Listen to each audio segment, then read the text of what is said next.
fairly heavily, particularly out the back of the circuit, so we lost out there. That's just the luck of the draw in a wet practice session. And what about for the race from the start? Do you think you can help him recover from 11th? Well, he's the best guy, isn't he? He sees a car in front and he has to get past it, so he'll be working hard at trying to overtake. We'll do what we can in the pit stop strategy, but really it's going to be down to Juan Pablo, and it's going to be an exciting race because I don't think we know what people's strategies are going to be. With the dry setup on the car, do you think you've got the straight line speed to pass people? Yeah, I think so. Yeah, we didn't put a wet setup on the car for qualifying, so we knew it was going to be dry today, or we expected it to be, so we qualified in the wet with a dry setup. Well, thank you very much, Frank. There's one thing that's clear. If there is someone to do an overtaking manoeuvre, Juan Pablo's the man. Yeah, we will watch for Juan Pablo Montoya. It's the sort of grid, though, that makes for great racing. Spa holds very special memories for Michael Schumacher. He's had lots of victories here, a fair bit of heartache as well. Last year's race went missing because of a row over tobacco advertising. Like Michael, we are delighted to be back. Spa-Francorchamps just doesn't do dull.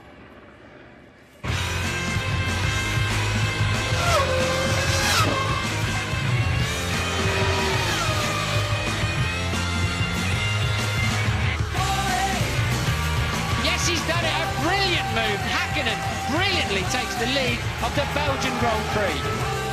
Oh, God! Michael Schumacher hits David Coulthard.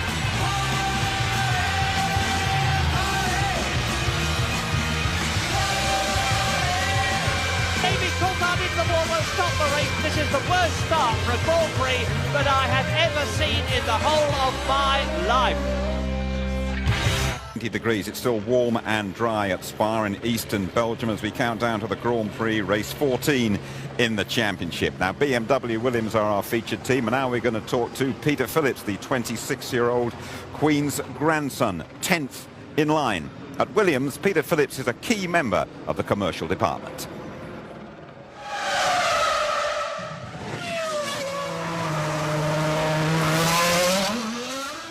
I'm an account manager for Williams F1, which essentially means I look after a number of the sponsors.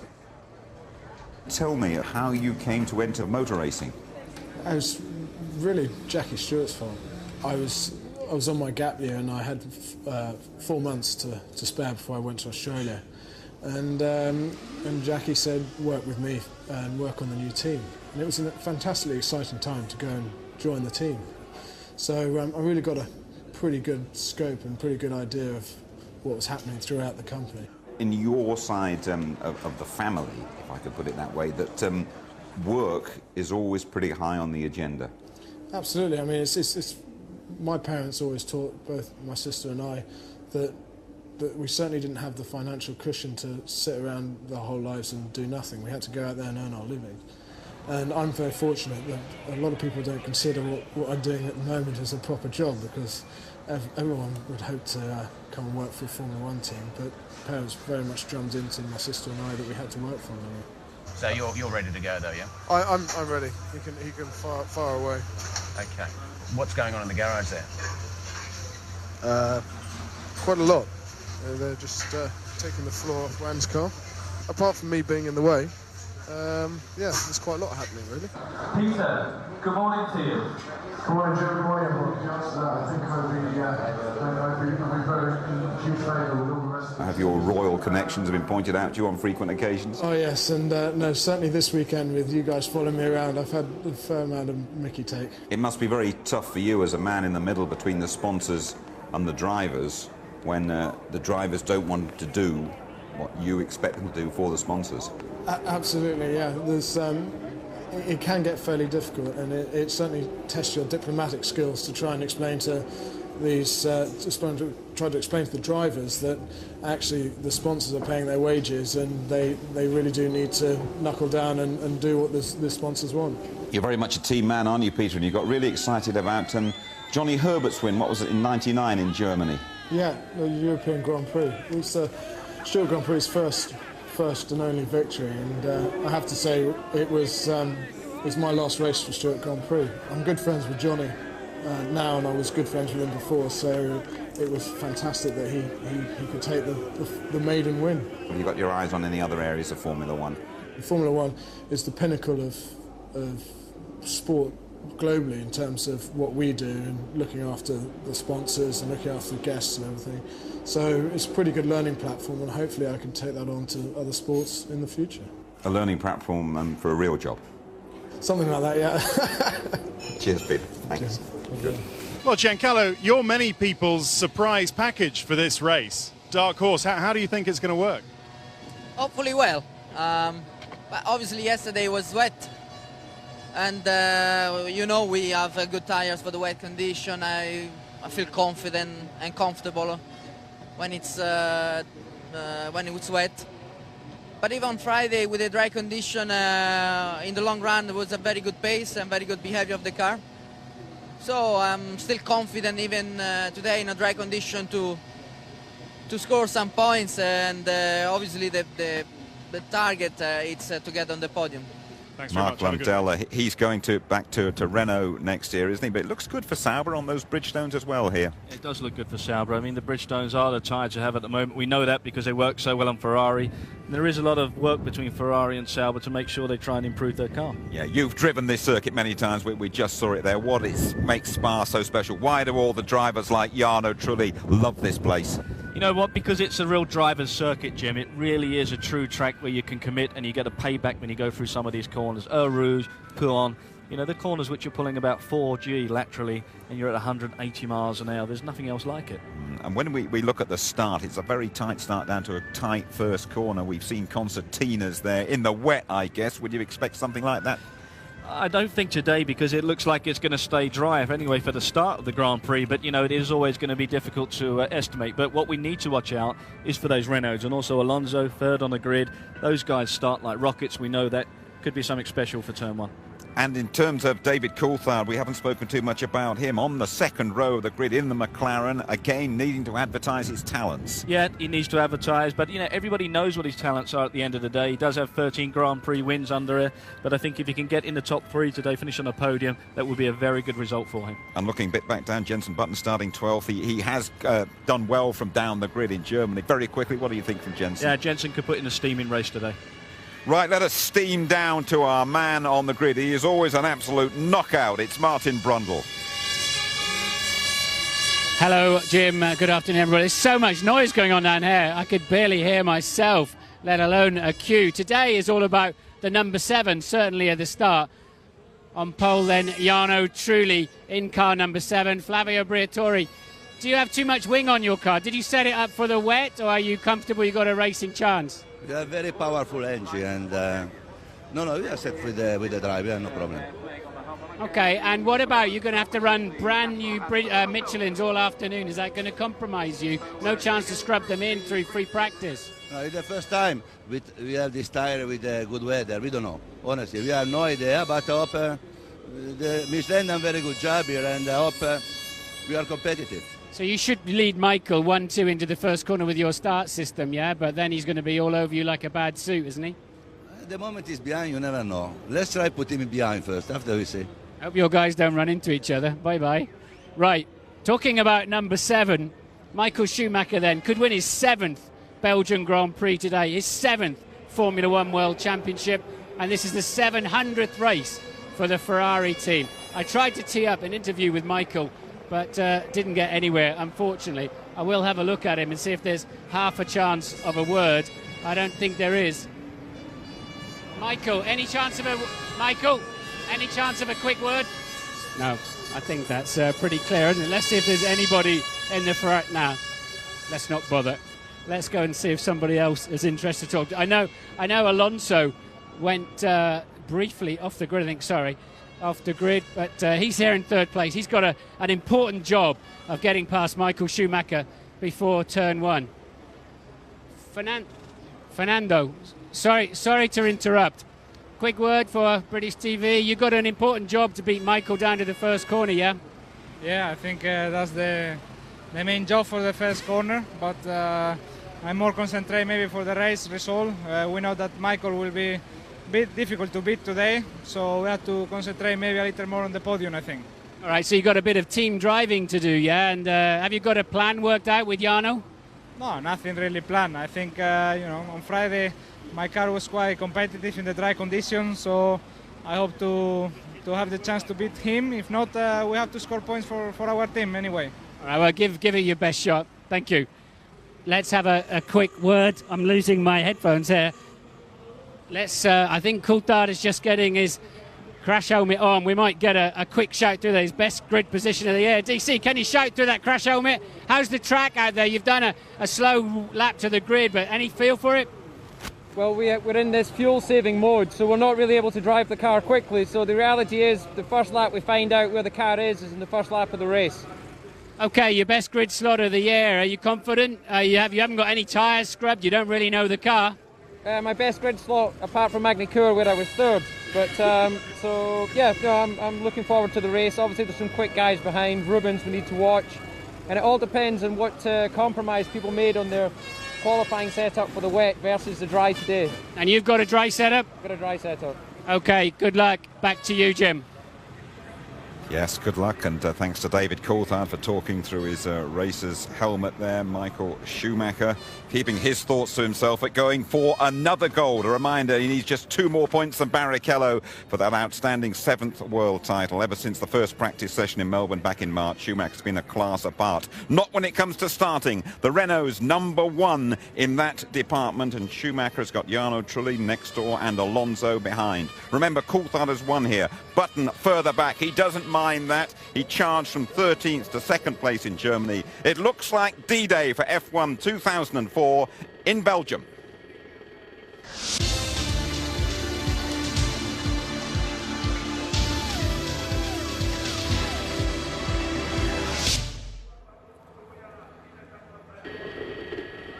You are back with the ITV F1 team at Spa-Francorchamps, where Michael Schumacher could win world title #7 if everything goes according to his plan. But the Belgian Grand Prix is very rarely predictable, a bit like the weather in the Ardennes. Let's join Martin Brundle. First of all, say good afternoon to James. James Allen. Thank you, Jim. Hello, everybody.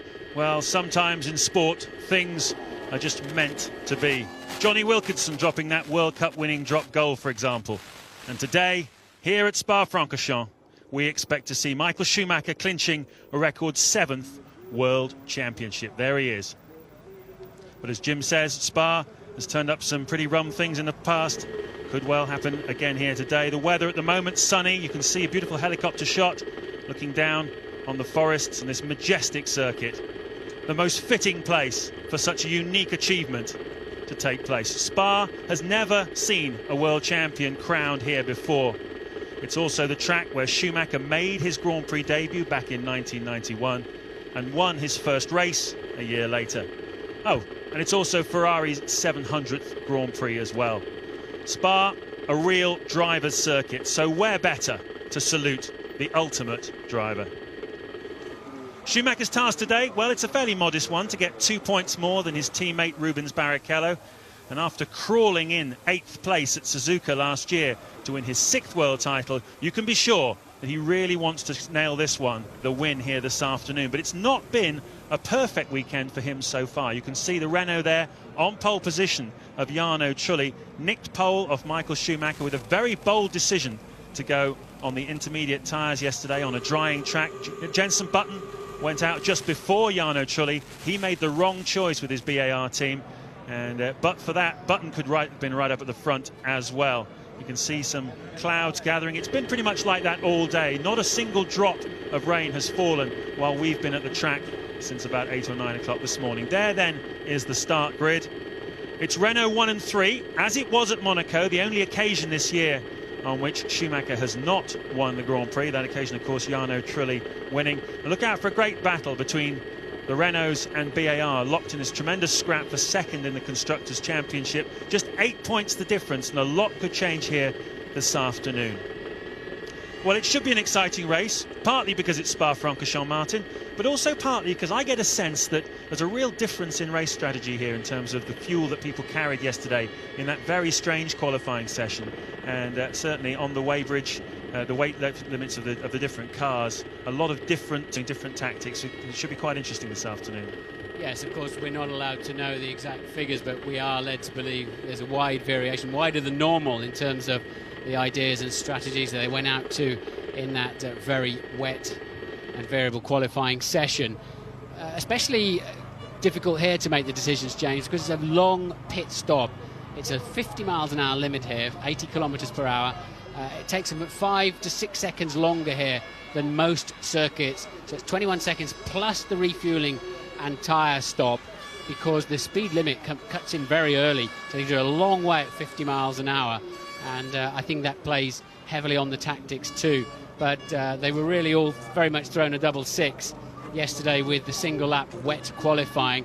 Went out with different states of aerodynamic downforce and setups. They can't change the setup until the first stop. If they've got too much wing on, you can't really change the rear wing quickly, other than just taking the gurney flap, the little 90-degree flap out on the back, and giving the front wings a couple of twists on the adjusters there. So you can't fundamentally change the level of downforce of the car without unbolting pieces.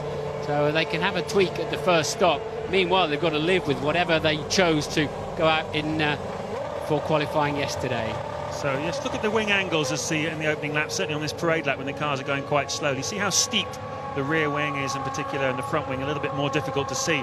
Looking at the speed trap times yesterday, Jarno Trulli, for example, 308 kilometres an hour through the speed trap, which is under 200 miles an hour. Jenson Button 320, so a significant difference in straight line speed, and that's what you were referring to when you spoke to Flavio Briatore, isn't it? Have they put too much wing on Trulli's car? Is he going to be a sitting duck on the straights? Yes, looking into that a bit further, and where they put the speed traps, obviously when it's wet you brake early, and I think some cars may just have been braking before the speed trap, giving a false impression of just how much wing they were carrying. But we'll find out soon. I think it's sort of generally expected that the two Renaults will lead into La Source, and Michael will then pick them off relatively easily because he'll have a better car while the Michelins are going through their graining phase. But let's wait and see what happens. Another man to watch, of course, Barrichello in 6th place. He's got a faster car than his grid position. And the best scrap, surely, as we've already pointed out earlier in the show, Raikkonen 10th, Montoya 11th, Jenson Button 12th, well out of position. And we should keep an eye on Sato back in 15th as well. The BAR Hondas definitely faster than their grid slots suggest. Certainly are. They got it very wrong yesterday on the tyres. Suggestions that Michelin have not necessarily brought the right dry tyres either for all of their cars. Everybody feeling that these tyres are struggling, really. They're a little bit too soft for the weekend. Only Toyota seem to be 100% happy with the tyres that they've got on the car. Bridgestone with Ferrari and Sauber, Jordan and Minardi as well, particularly with the Ferrari and Sauber teams. They seem very happy looking at the long runs in free practice on Friday when it was dry all day. The Ferrari looked awesomely strong, and the tyres very, very consistent indeed. So Schumacher will be aggressive this afternoon. He will want to beat those two Renaults to clinch it with a win, as we said, but who knows? If he finds himself third in the first corner, he's going to have his work cut out. Very grippy on the start line, James, on both sides. It's brand new tarmac. We haven't been here for 2 years. Very little racing gone on, and looks like it's tremendously grippy. And of course, a very short run. I wonder if the Renaults will be able to unleash their full start potential, because no sooner are you underway here from the front of the grid than you're in the braking zone for La Source. Absolutely wonderful circuit, this Spa-Francorchamps. It's the only shortened version of a classic racing track from the past that really holds its head up high. Many of them, like the Oostenrijk Ring, absolutely emasculated compared to the old track. But Spa used to be a 7-mile blast around, and that really used to grab everybody's attention. Some terrifying corners, trees by the side of the racetrack, and until they started chopping the circuits down like the Nürburgring and Spa in the 60s and 70s. This, though, is still a magnificent circuit. It's got the widest variety of different corners of any track in Formula One, from the 40-mile-an-hour hairpin La Source to awesome corners like Blanchimont here, or Eau Rouge as well. Lots of corners with high G being pulled, medium-speed corners, a tremendous test of the car and of the driver. And was one of your favourites? Would you put it up there? Yeah, absolutely. Up in the top 3 of Grand Prix circuits. Absolutely no doubt about it at all. You saw Michael Schumacher there just trying to get as much energy into the brakes, the tyres. And that's virtually lock-to-lock in a Formula One car, what you saw there. You cross your arms and it's just over a turn to go completely from lock to lock. And they're hopeless things to get in and out of the garage. They're about as opposite to a London taxi as you could ever imagine. This then is a high-level view of the new and generally disliked bus stop area. The old track is painted sort of lime green there, you can see it. And they wanted to try to stop the cars jumping across the curbs and cheating despite putting bollards and tyres and everything else there. Front wings were getting broken, cars were spinning off, but hey, so what? That made it quite interesting, didn't it? And you can't just keep sanitising every area of every racetrack around the world. A lot of people have been anticipating that there will be less overtaking as a result of these changes. We will find out over the course of the next 44 laps whether that's an improvement or a spoiler here at Spa-Francorchamps. On board then with Michael Schumacher, forming up for his 207th Grand Prix, and he hopes his date with destiny. Truly, with his car already pointing slightly left, his intentions are absolutely clear. I'm going to get off the line and block Michael's path, but he wants to be careful Michael doesn't stream straight back up the inside, although Alonso could well be parked there. Hold on to your seats then. When the lights go out, Schumacher will be aiming to be in 7th heaven here at Spa-Francorchamps. Go! Truly away well. Look at Alonso, look at Schumacher. Cuts across to try and block him. Coulthard, though, is having a go as well. Is he up the inside of Schumacher, who goes round the side-by-side? Kimi's had an incident there. Looks like a Jaguar involved as well. The Sauber and the BAR's caught up in that, but Raikkonen, Martin, certainly involved in an incident there into La Source. Yes, and Coulthard did make it past Michael Schumacher. Worst-case scenario then for him. Great for Renault and McLaren and Barrichello. Oh, and the car off there, rear suspension broken off. Oh, wow, just missed him. Sartre then, and another spinner. They'll have to red flag it. We've now got a fire, so red flags will have to be out. It says safety car standing by, but I really can't believe it is deployed. Surely they've got a red flag this one. That was a very, very amazing series of incidents, wasn't it? All the way up the hill. Bruni in the Minardi. It's a very small fire, if a fire at all. He's waving, you can see. And that's Giorgio Pantano, who sort of ran into the back of him at quite slow speed. But there was a series of incidents. Clearly, BAR involved in that as well. Of Takuma Sato went sideways along the straight. That's the car of the Japanese just pulled off to the side of the track. Didn't see who caught him at the top of Eau Rouge, but...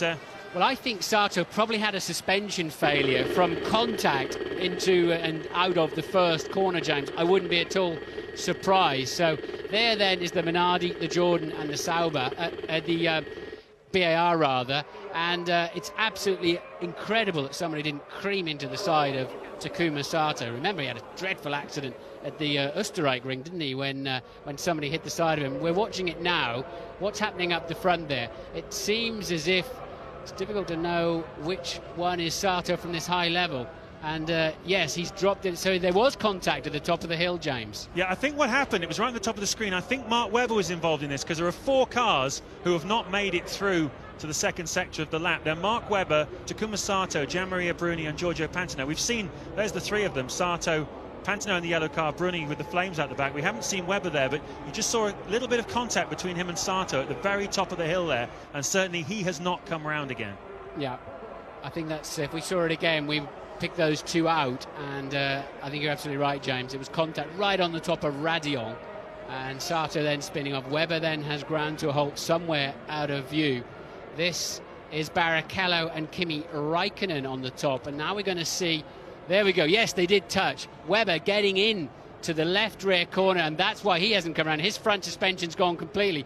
Button, it looked like, has already lost his front wing somewhere as well. Total carnage. One Minardi spinning the other off then, and then I have to say Pantano looking like he had a rather silly accident, an unnecessary accident. Button in the pits for new nose cone. Yeah, Button, Massa, Baumgartner, Barrichello, Heidfeld and Panis all come into the pits. One of the drivers has just joined them as well. Who's that? No, Button back out on track. Here's another look at it. You can see Sato going up the inside, and there's I think it's a Sauber on his right. He's in the middle of a 3-car sandwich at the top of Eau Rouge before. No, and let's have a look and see which car that was. I don't think it was a Sauber. They'll be further back than that, I would have thought, because the Saubers are still busy running into each other behind the incident. So, and then, as I say, Pantano sort of having a I'll go and join that accident moment. But I know there's a reluctance to stop these Grand Prix because of all the TV schedules, but this is surely the case where you have to stop the race. A lot of contact in the first corner. We haven't seen a replay of that yet. Truly leads from Alonso and Coulthard. These are racing laps effectively. They all count towards the Grand Prix and the drivers are now saving fuel crazily as well as they're going around, just coasting around, trying to keep as much fuel in the tank as they can and benefit from this. Ted.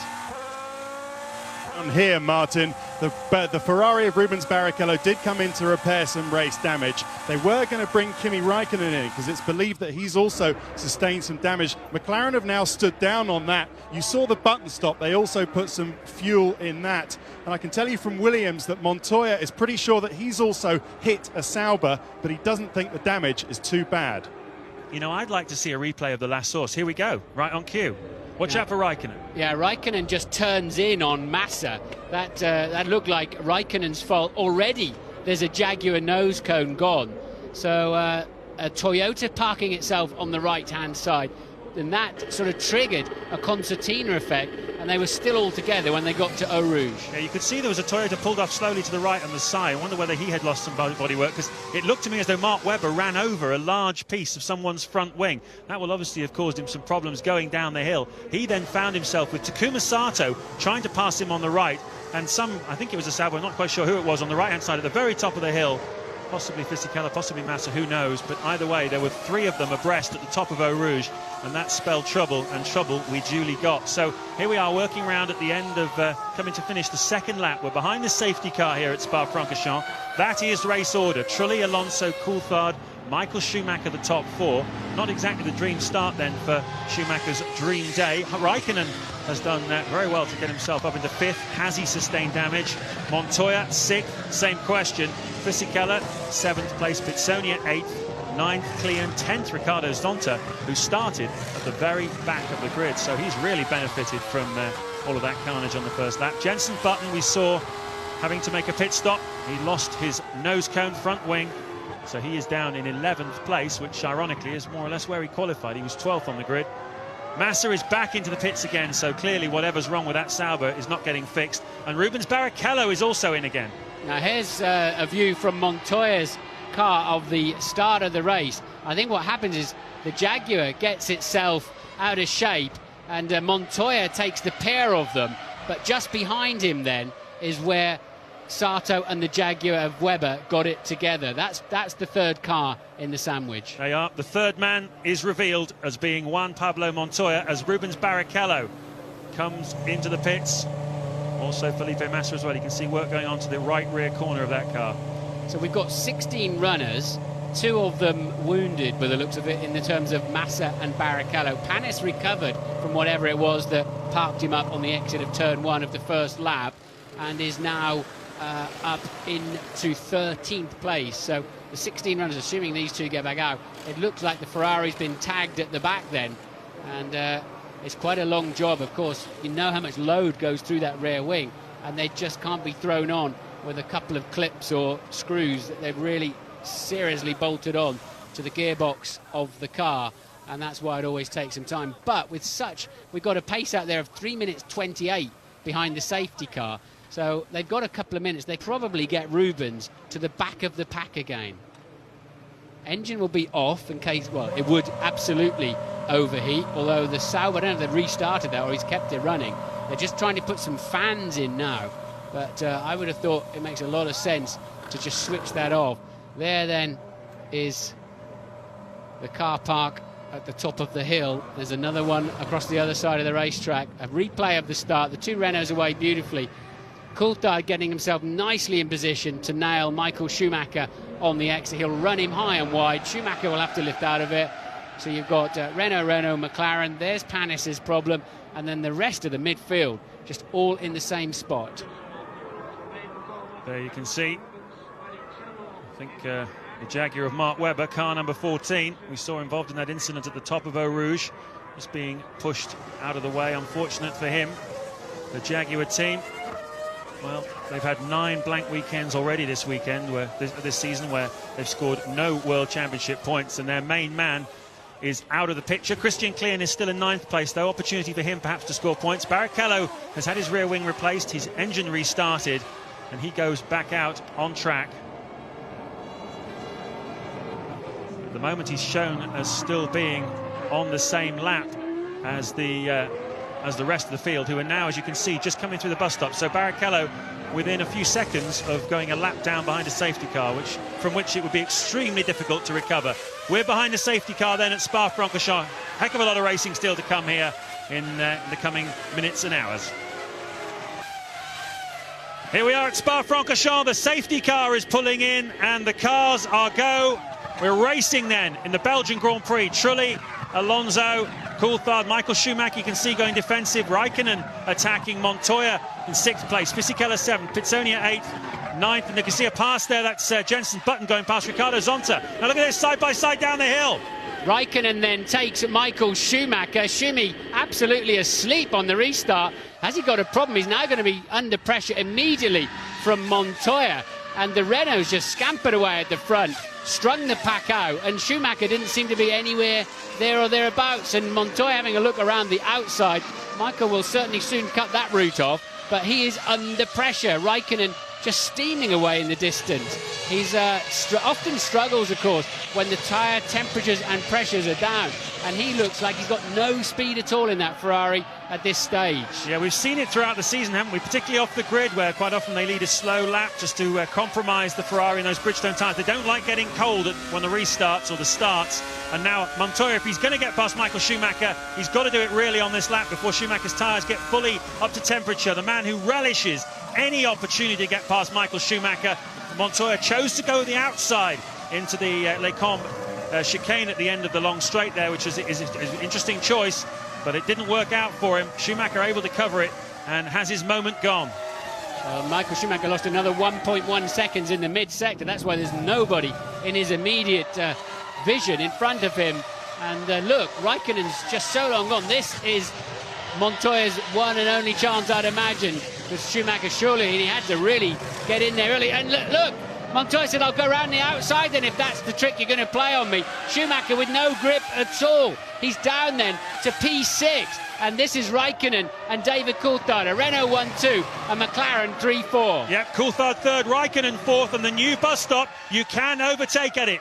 The proof, Juan Pablo Montoya round the outside of Michael Schumacher. Sensational move. Smoke and dust coming off the back of Coulthard's car. Contact with the ground, that's completely normal. But Raikkonen has got extra speed. Look at this. He's alongside his teammate. We cut to the two Renaults, but where is Raikkonen?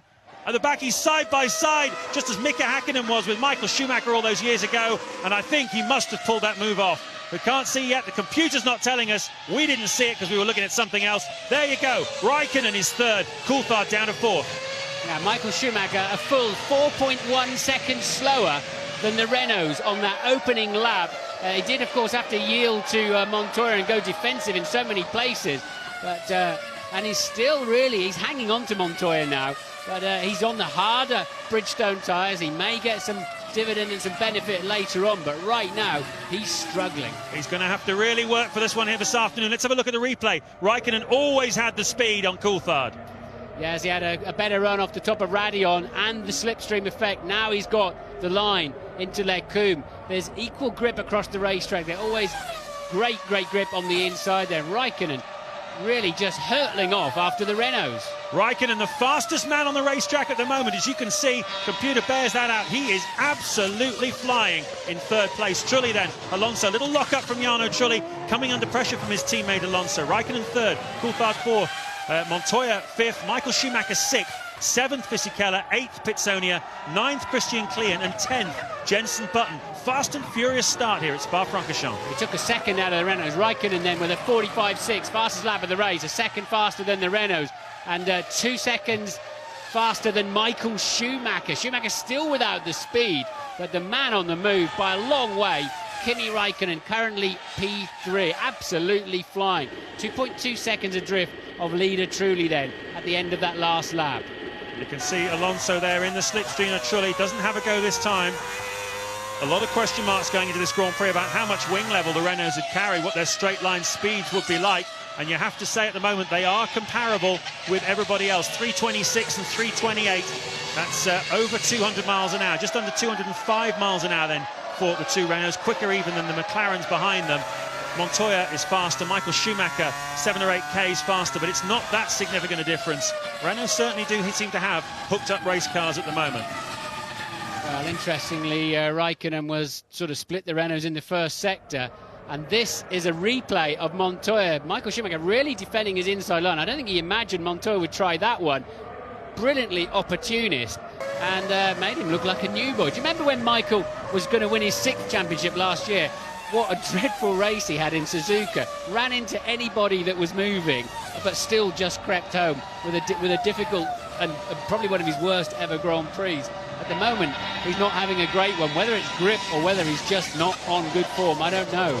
On that occasion, he needed Rubens Barrichello to win the race ahead of Kimi Raikkonen in order to win the title. He himself crawled in 8th place. But today, Barrichello, the only man who stands between Michael Schumacher and the 7th world title. He needs to score 2 points more than his teammate. At the moment, Barrichello, after all those problems, is half a minute down on the leader in 16th place with a lot of work to do. And Schumacher in 6th, well, if he just stays there, he's the world champion. But you know his pride will not allow him to do that. Now, Mark Webber we saw involved in 2 of those incidents at the start. Louise Goodman is talking to him. Well, Mark, it was quite difficult for us to work out initially what had happened. Then it must have been more difficult when you're in the thick of it. Well, yeah, I made a good start, and I thought I'd have a crack at Giancarlo, which worked quite well. But then looks like I did. I braked a little bit too late because it was also quite dusty, as I found out when I got down there. And I thought, I'm going to have trouble stopping this. And if Rubens took his normal line, which is totally fine, but unfortunately I just didn't have enough room to miss him, and my mistake. And it can happen at La Source, so I'm disappointed for the guys in the team. All the effort that goes in, it's not normal to go out on the first lap, but this happens sometimes. Thanks, Mark. Yeah, I think he braked a lot too late into La Source on that occasion. So he lost his front wing against the back of Barrichello. Barrichello's replaced that rear wing of his. He's down in 15th place at the moment, fighting around in the traffic.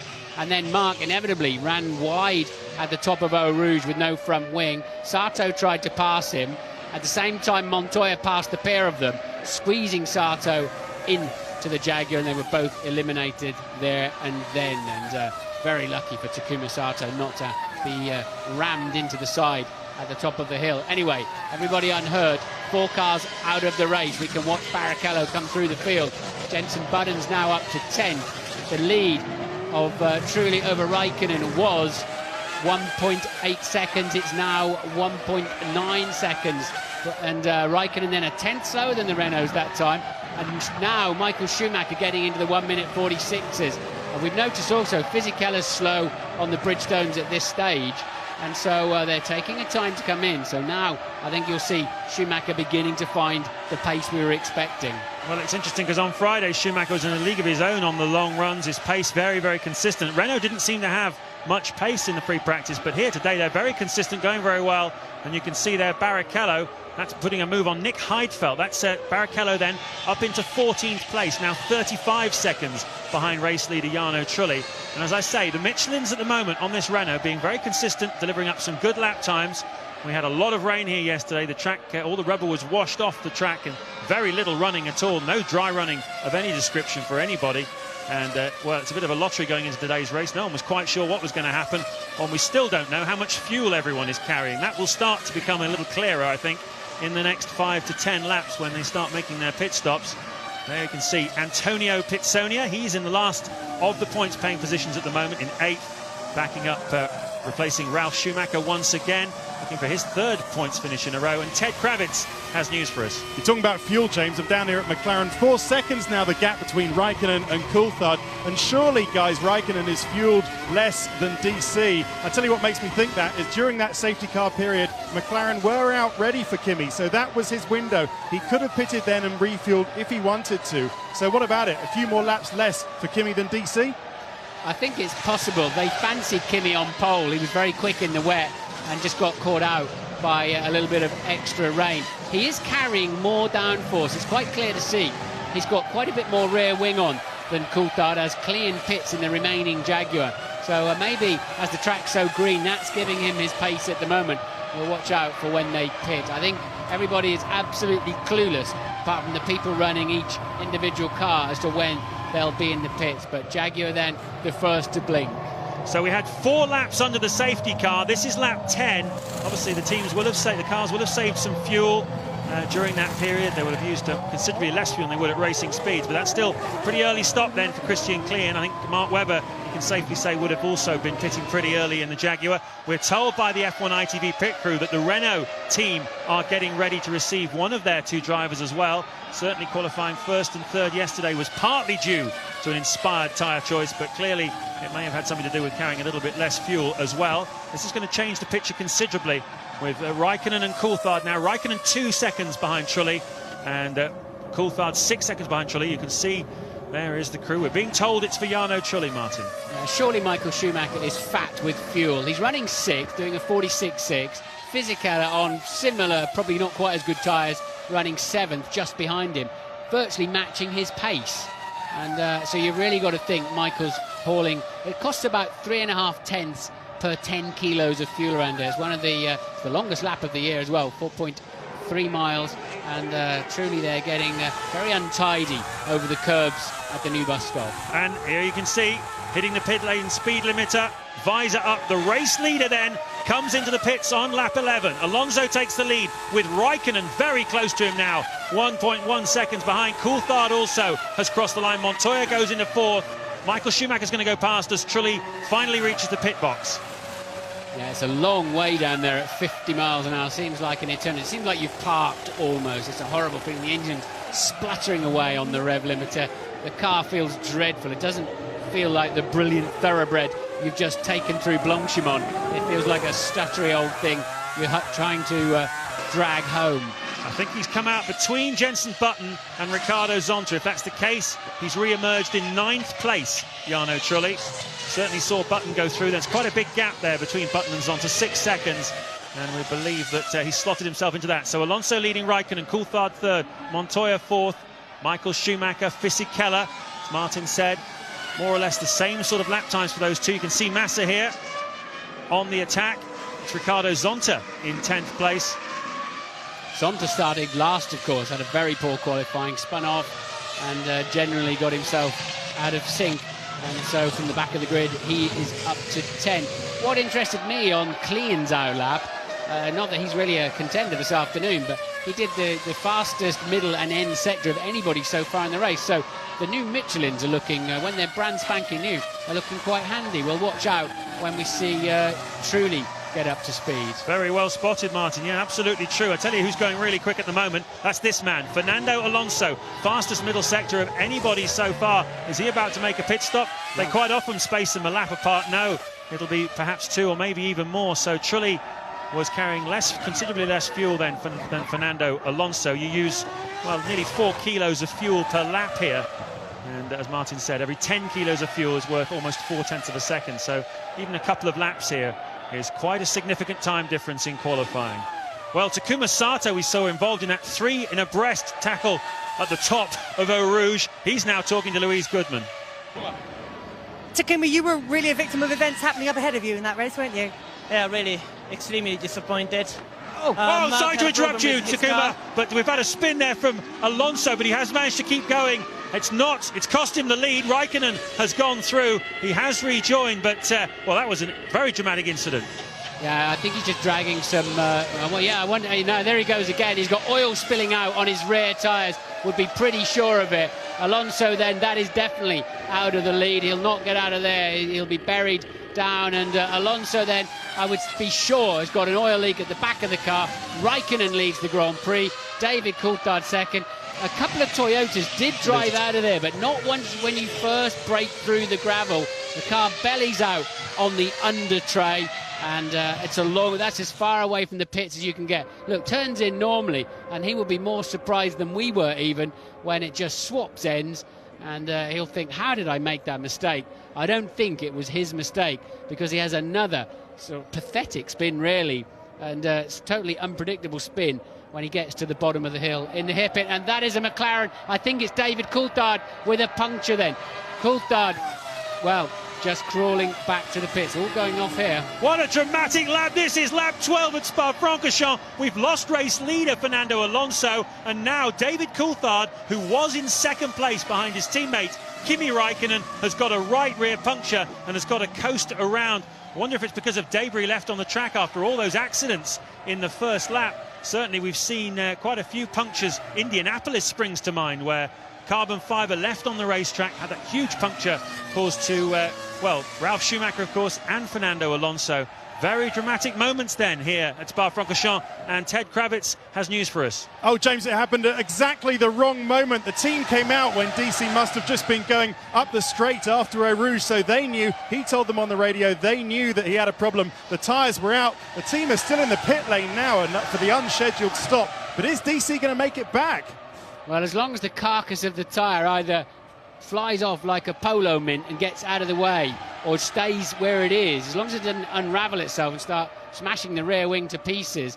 And I'm pretty sure there, Alonso, I think you can, we're on board. Looking back then, for Coulthard, I would imagine he had a big fright when that one went. There are no slow speed or small accidents around this place. Raikkonen leads. Coulthard desperately in need of a strong result today, was in a good second place, and he'll sneak across the no man's land straight into the end of the pit lane. He does look as if he can rejoin the race, but he's surely out of the points.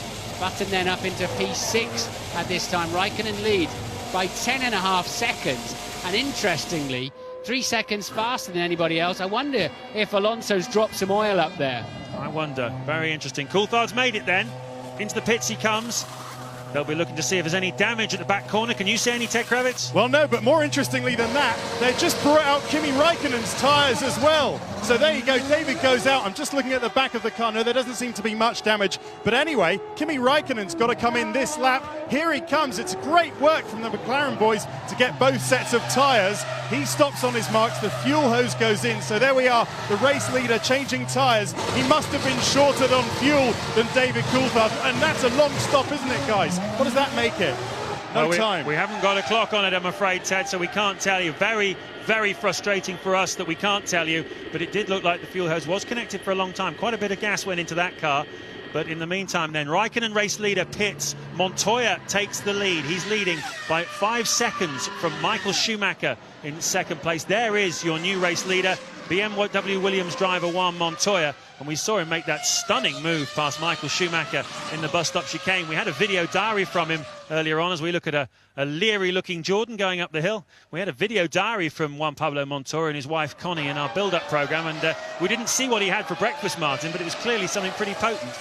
Yeah, obviously 3 Weetabix or something, because they're going much slower now though, James. They're 3 to 4 seconds off the pace. I'd be pretty sure that Alonso dropped quite a lot of oil, and that is Barrichello thinking he's going to pass the Toyota of Panis, and nowhere near when he got there. The Toyota with some pretty good speed then at the end of the straight, and that is a fight for 10th and 11th. Panis, and look, Barrichello, again, that's where Alonso spun off, so locking a wheel on the way in. The track is pretty shiny in certain parts at the moment, and cars all look a handful. Montoya leads by 1.5 seconds then. We'll watch Raikkonen as he's rejoining the race. Coulthard has rejoined, as you saw, down in 15th, and currently what is last place with Alonso's retirement. DC losing a humongous amount of time getting back to the pits. There you can see Rubens Barrichello just before. He's up to 11th place with Olivier Panis there, also on board with Juan Montoya. And that retirement of Fernando Alonso, well, it's really not been very good for Renault. Ever since the Canadian Grand Prix, they've struggled to get 2 cars home in the points, sometimes no cars home in the points. And you compare that with their finesse and reliability in the early part of the season. Difficult moment then for the Renault team, who need all the points they can get in the battle with BAR. Fisichella pops into the pits then from 4th place. Giancarlo Fisichella, terrific weekend for him once again. Those Bridgestone wet tyres doing the business for him yesterday, and his maturity and consistency also proving their worth here this afternoon. Looks to me though as Michael Schumacher is getting closer and closer to the back of Juan Montoya as we work on lap 15. Montoya leading Schumacher. Pitsonia is up into 3rd place. Schumacher 0.002 of a second faster than Juan Pablo Montoya on the previous lap, and the gap stayed at 1.5 seconds therefore. And Pitsonia in the second, Williams, you say, now currently up to 3rd. Raikkonen on a solid first sector time. He's not really popping in anything exceptional at the moment. He did have a 10.5 second lead before the pit stops began, so surely when it all nets out he should still carry that lead. Depends on the pace he can get up to with heavy fuel. Gap then down to 1 second in the middle of the track there.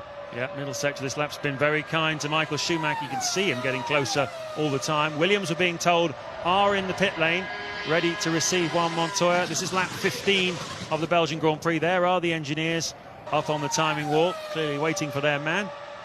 As we look at Olivier Panis, he's in 10th place. And that Ferrari behind him is Rubens Barrichello as the race leader pits.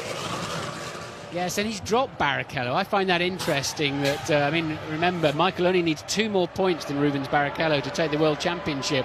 And Barrichello can't even stay up with Panis down in 10th place. So I wonder if he's got other damage to that car from the first corner incident. But another Ferrari then without anything like the pace we were expecting. So this is the moment now. Schumacher, if he's got a bit more fuel in the car than the others, because clearly he has, he's still out on the racetrack. He's in the lead, and he's got an empty track in front of him as Montoya makes a bit of a move there on Massa, who's got more speed than him. This is a battle for position. 8th place, in fact. Side by side into Eau Rouge. You can't do it, can you? Surely not. No, and Montoya has to lift, because you can't go side by side through Eau Rouge, certainly not at racing speeds. Now, Massa was entitled to do that. It is for position, as he has not, no, in fact, he has made 2 pit stops as Massa. He's not a lap down, though, so you've got to assume that was for position. His 2 pit stops were made under the safety car, and this is heading down the hill. Massa has the racing line. Montoya very close to going straight on there. So that plays beautifully into Michael Schumacher's hands, because Montoya only had just over a second on him before the stop. And as I felt earlier on in the afternoon, the Ferrari with just about the heaviest fuel load. Yeah, we did see Kimi Raikkonen, though, put quite a lot of fuel in there, obviously playing a different tactical game. At the moment, his pace is pretty reasonable, and Michael Schumacher is not taking an enormous amount of time out of anybody. We're not doing purple sectors here on the computer, Michael Schumacher, so it's been a modest in-lap if he is coming in this time, as we're being told by our pit crew. Yes, the race leader, yet another different race leader, ducks into the pits. Alonso's led this race, Trulli has led it, Raikkonen has led it, Montoya has led it, Michael Schumacher has now led it, and guess who's leading it now? Antonio Pizzonia in a Williams, yes, leading the Belgian Grand Prix as Schumacher pits. So his in-lap was solid rather than brilliant, as you say, James. Let's see, with a fresh set of tyres that haven't been round on 4 laps behind the safety car, whether they'll give him more grip and the speed he was expecting to have. Zonta's also pitted in the Toyota. And where's Raikkonen? There then is Montoya. It's cost him. He's still tucked up behind Massa. So Michael Schumacher then has cleared Juan Pablo Montoya. Where's Kimi Raikkonen? Yeah, part of the reason for that is that Massa's lap there, Montoya stuck behind him, a 1:48.7 compared to Schumacher, who's doing low 1:47. So right there, 2 seconds gone for Juan Pablo Montoya, just being behind Felipe Massa. And of course he had to back right off the throttle in the middle of Eau Rouge. But here, filling in for Ralf Schumacher, super sub they will call him from now on, is Antonio Pizzonia. He's leading a Grand Prix for the first time in his career. Okay, he hasn't made a pit stop. That's the main reason why he's in this position. But nevertheless, he's seeing P1 on his pit board, and what a wonderful feeling that must be. Well, we're waiting to see how far ahead of Michael Schumacher Kimi Raikkonen is as Baumgartner pits. Pizzonia then with a good amount of fuel on board for qualifying. Jenson Button stopped once. He's showing in 4th place at the moment. Trulli down in 5th. Don't know where he's disappeared to. And doing not very good lap times at all on this second set of tyres. There's Michael Schumacher. There'll be cries of foul because Massa, of course, with a Ferrari engine and gearbox and Bridgestone tyres, very much cost Montoya some time and that position. Certainly did. It was a bit of a circumstance, though, wasn't coming out of the pit lane right alongside Massa into Eau Rouge, and someone's got to give in a situation like that, because well, only one person's ever tried that there. Pizzonia comes into the pits then, the 6th different race leader of this Belgian Grand Prix. There he is, and Kimi Raikkonen is being shown, whoops, a bit slow away by Antonio Pizzonia. 7.9 then on the stop for the Williams driver. Jenson Button up to P2, but yet to make a race stop. He's been in once under the safety car. Raikkonen then leads Michael Schumacher by 12.9 seconds now. So he's gained another couple of seconds during all of those stops. Looking good for Raikkonen at the moment, but none of the Michelin runners are going particularly quick. None of them at all, James. No, absolutely not. What an amazing first 17 laps we've had here at Spa-Francorchamps, and as you can see, there are 27 still to go. Into the pits comes Felipe Massa, was running in 7th place. Kimi Raikkonen leads the Belgian Grand Prix on lap 20. Jenson Button, who made a very early stop to replace a nose cone on his BAR, is in 2nd place. Michael Schumacher, well, he's up into 3rd place. Let's see how that happened as Massa exits the pits. Yes, truly with very poor pace at the moment. Michael Schumacher just breezed past him between Blanchimont and the bus stop. And Massa was also about to give him a hiding before he came in the pits. Look, and this is how easy it was. No chance for Trulli to go defensive, and no point, really. He was missing a good 10 miles an hour there. And now he's got Montoya for company. This is for 4th and 5th places. Well, what's very interesting is the speed trap, which is at the very end of the long straight after Eau Rouge, shows Trulli's going a very healthy speed through there, almost 200 miles an hour. But it's in the final part of the lap where Trulli is really struggling. Louise, perhaps you can shed some light on it. Well, I've just been down to Renault to see if there's anything they can tell me about what's going on with Jarno Trulli. Clearly some kind of problem. They say it's not a technical issue. He's just really not happy with the rear of the car. He doesn't have any confidence in the car, so maybe his tyres. So he came off Blanchimont very slowly then, which is why Michael just had so much momentum. We just saw Fisichella bouncing across the grass, I think at the Fagnes chicane, losing the many aerodynamic pieces from the side of the car, the barge boards in particular, and that will hurt his progress enormously, make his car virtually undrivable. And now Montoya really on the ragged edge, and he's got less of a run. Trulli, will he try the same move he used on Michael Schumacher? Will Trulli know he's there? No, he will not know he's there. Jarno Trulli then spins out of the race, and Pitzonia passes his teammate. Yeah, Pitzonia nicks through. Jarno Trulli put into a spin there by Juan Montoya. He knew he was behind him. He knew he was desperate to get past him. But when Montoya tried the same move on Trulli that he put successfully on Michael Schumacher in the early part of the Grand Prix, it put Trulli into a spin. We're joined from the BMW Williams garage now by Frank Durney. Frank, you're seeing the same pictures as us. Tell us what you think. What happened, to be honest, because I haven't got my earplugs into the drivers, but it looks like he tried to get a bit too close there. Maybe wasn't seen, and round they both went. Bit of a shame. Yeah, I think Montoya will just about get away with that, Frank, but I think he obviously made it work for him against Michael Schumacher, but Trulli seemed to have his mind somewhere else. We're now seeing another replay of it, and Montoya says, well, this has worked once for me, but I'm afraid that kind of was always on the cards, that one. It wasn't as clean. He wasn't as far alongside as he was Michael Schumacher. So now, Frank, you've got Pitzonia ahead of Montoya. Yeah, that's going to be exciting as well, isn't it? They've both done a great job in getting up through the field from their poorish grid positions, and it's really a bit of a shame that Juan Pablo came out of the pits behind Massa. We might have seen a bit more racing then, because he really lost his place to Michael there. But it's pretty exciting, isn't it? It certainly is, Frank. We saw Massa held him up about 2 seconds just in that one lap there, straight after, as you say, Schumacher able to keep the lead at that point. But give us an overview of the strategy. What are you seeing here this afternoon? Who's running long? Seemed like Raikkonen put a fair bit of gas in the car. Yeah, I think that quite a few people seem to have run a quite short stint. What's still going to be very interesting is to see whether who's running 2 stops and who's running 3, because this is one of the few circuits where either is possible, and so I think it'll be quite interesting. By 2/3 of the way through the race we'll probably know who's going for only 2 stops, and that will show a big difference in competitiveness, I think.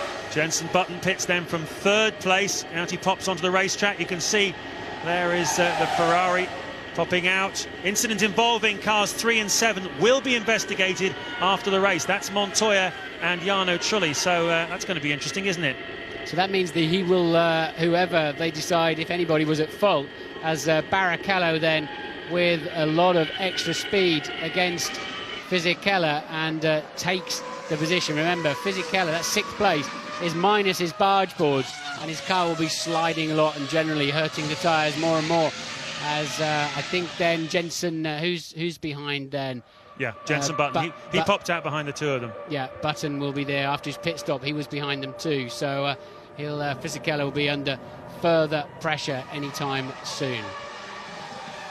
Kimi Raikkonen leading the Grand Prix then on lap 22. We're at half distance in this enthralling Belgian Grand Prix. So much incident, so much overtaking, quite a few collisions. And you can see their confirmation of what I was just telling you from race control, that they're going to look at that afterwards. And of course they give warnings nowadays, don't they? They don't like to take drivers out of the Grand Prix. Montoya himself, ironically, was the last person to really suffer from drive-through penalty towards the end of last season, the American Grand Prix, if you remember. He tagged Rubens Barrichello, got a drive-through, and that was the end of his World Championship. This year we have a different system. Yeah, I would put that. I mean, Trulli probably should have realised he would be there somewhere, because he's lacking straight line speed after a poor cornering performance in Blanchimont. But that's sort of 70% Montoya's fault, 30% Trulli's fault, in my humble opinion, as Jenson Button shapes up for a look up the inside of Fisichella, and that was candy from a baby. Fisichella's car hard to drive at the moment. Yeah, we saw Fisichella struggling earlier on, knocked his front wing off. That's obviously to make a pit stop. And Jenson Button fighting his way through then now. He's up into 6th place. Only had one weekend this season, Jenson Button, where he hasn't scored World Championship points. It's been a fantastic year for him. And that looked pretty straightforward, didn't it? The next man up the road from Button, though, is Rubens Barrichello. And he's just over 4 seconds ahead, as Ted Kravitz has more news for us. Jarno Trulli's miserable day continues. He comes in for a pit stop. They're not changing the nose. They could have done. We think he did 9.9 seconds. We think he did sustain damage when he clonked that wall at the bus stop. But interestingly, they had a new steering wheel ready for him. They didn't fit it. Could that also be part of his problems? Yes, maybe they're just getting everything ready they can to, without enough information.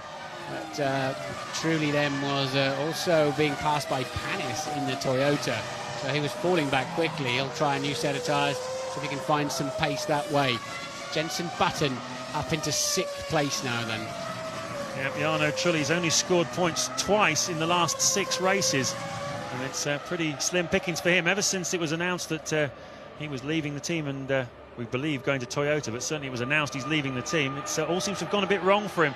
As we look at a super slow-mo of Kimi Räikkönen, little bits of debris and little shards of rubber flying off the rear wing then. But he looks pretty comfortable at the front at the moment, does Kimi Räikkönen. Yeah, he just lost 1.2 of his lead for some reason.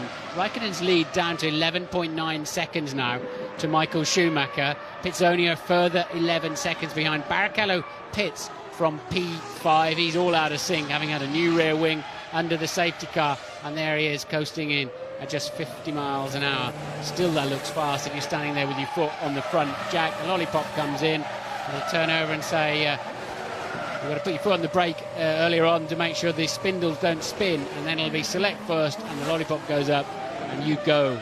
It doesn't always get quite as well synchronised as that. But Barrichello away then. It's so difficult to work out all the various strategies this afternoon, how it's going to play out. We know they fueled Räikkönen very long. Surely he's on a 2-stopper. That looked to me like Barrichello being fueled through to the finish, because we're just past half distance here. That was an enormous amount. Barrichello pitted them from 7th place. He'll have dropped behind Zonta, Massa, probably Panis as well, and maybe even Christian Klien. So Barrichello back to either 10th or 11th place at the moment. Räikkönen, his lead still being cut down by Michael Schumacher. It's 11.9 at the moment. Pizzonia still, though, on target for a podium at the moment. Lap 26 of 44. Just 19 to go then here at Spa-Francorchamps in Belgium, where Michael Schumacher is bidding to become the first ever 7 times Formula One world champion. And you can see he's making short work of the Minardi of Zolt Baumgartner there, carving his way through, putting yet another lap on Baumgartner. Good stuff, isn't it? You can see those wings flexing and bouncing and bumping on the way up the hill there, just to stay there to scoop the air up over the rear tyres, just to smooth the car's passage through the air. Räikkönen leading the Grand Prix by 13 seconds from Schumacher. Pizzonia is 3rd at the moment, but he's sort of beginning to hold up his teammate Juan Montoya. Although he started to respond now, he's setting what looks like his best lap of the race so far. Just as Montoya started to get close to him, he's turned the wick up a little bit. He doesn't want to have to move out of the way for Montoya. Jenson Button about 6.5 seconds behind this battle of the 2 Williams drivers, and Fisichella, after an eventful afternoon of changing nose cones and such, is 4 seconds behind Jenson Button at the moment.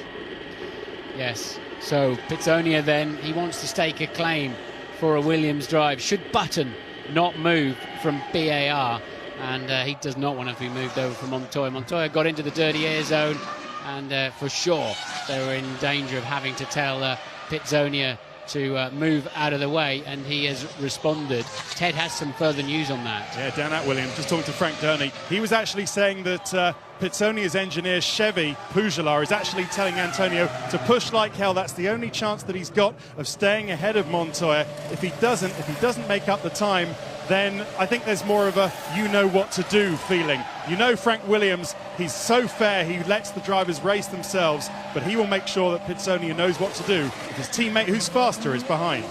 Should be pushing like hell anyway. This is Formula One racing, this is the sharp end of it, and he shouldn't need to be reminded of that. Certainly this man doesn't need any reminding. Kimi Raikkonen pushing as hard as he knows how, and this is his way. His lap time at the moment, a 1:46.2 on the last time, that's lap 26. Michael Schumacher's lap time in second place, 1:46.2. He's not catching the race leader, who has looked, you have to say, pretty good ever since the British Grand Prix. Well, really, ever since this revised version of the McLaren was brought out. Raikkonen's driven it very, very strongly indeed. And, well, he ran in a second place to Michael Schumacher in the British Grand Prix, having qualified on pole position. Had a woeful start to the season. But in this new car, he's got a lot of optimism, and he's got some new bits coming on for Monza in 2 weeks' time. They'll be testing them in the Monza test next week. And Kimi Raikkonen, at the moment, is looking pretty good to notch up his first Grand Prix victory of the season. It would be his first since Malaysia last year. It's been a long, long wait for Kimi Raikkonen. He's been there or thereabouts. He's had terrible luck. He's had wings flying off, engines blowing up. But right now, he's looking pretty good. Maybe only his second ever Grand Prix victory, but Michael Schumacher just easing the gap back though. 12.6 seconds at the moment. Pizzonia in third, a further 14 seconds adrift of this man, Michael Schumacher. So he's pushing hard. If he's going to take the championship, he wants to do it with a win. We all know him well, but he doesn't appear to have that incredible pace we were expecting during the Grand Prix. But Barrichello in the sister car, of course, who's got to somehow score ahead of Michael Schumacher today to keep the World Championship alive, is very slow. Down in 9th place, can't catch Panis in the Toyota, doing 1:48, when Michael Schumacher's doing 1:45. So has Barrichello got further damage from that incident in the first corner when Mark Webber ran into the back of him? Remember, of course, Barrichello's also on the softer Bridgestone tyre. Is it just too soft? Well, I wonder, but he certainly had a big whack from Mark Webber, didn't he, into turn one. Webber himself putting his hands up there in the interview with Louise Goodman and saying, it was my mistake, and I hit him pretty hard, knocked his rear wing off. Certainly had to replace it, Barrichello. Lost a lot of time in the pits, and as you say, Martin, struggling a little bit, over a minute behind the race leader now in 9th place, and crucially out of the World Championship points. It's all a little bit academic, though. Schumacher only needing 2 points more than Barrichello to clinch his 7th title, and only 16 laps here to go, and Schumacher is turning the wick up. That last lap, a 1:45.503, a couple of tenths of a second faster than Kimi Raikkonen's best lap, which had been the fastest lap of the race so far. Schumacher is going for it. Now, we saw Fernando Alonso leading the race earlier on. He's talking to Louise. Yeah, the best and the worst of it, leading the race and then 2 spins, but they didn't look to be totally your fault. No. We had, unfortunately, a problem in the car. We had to investigate anyway. But seems like we had an oil leak, I saw in the car, coming from the engine, we think.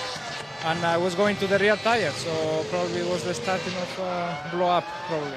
Bad news in your championship battle against VAR.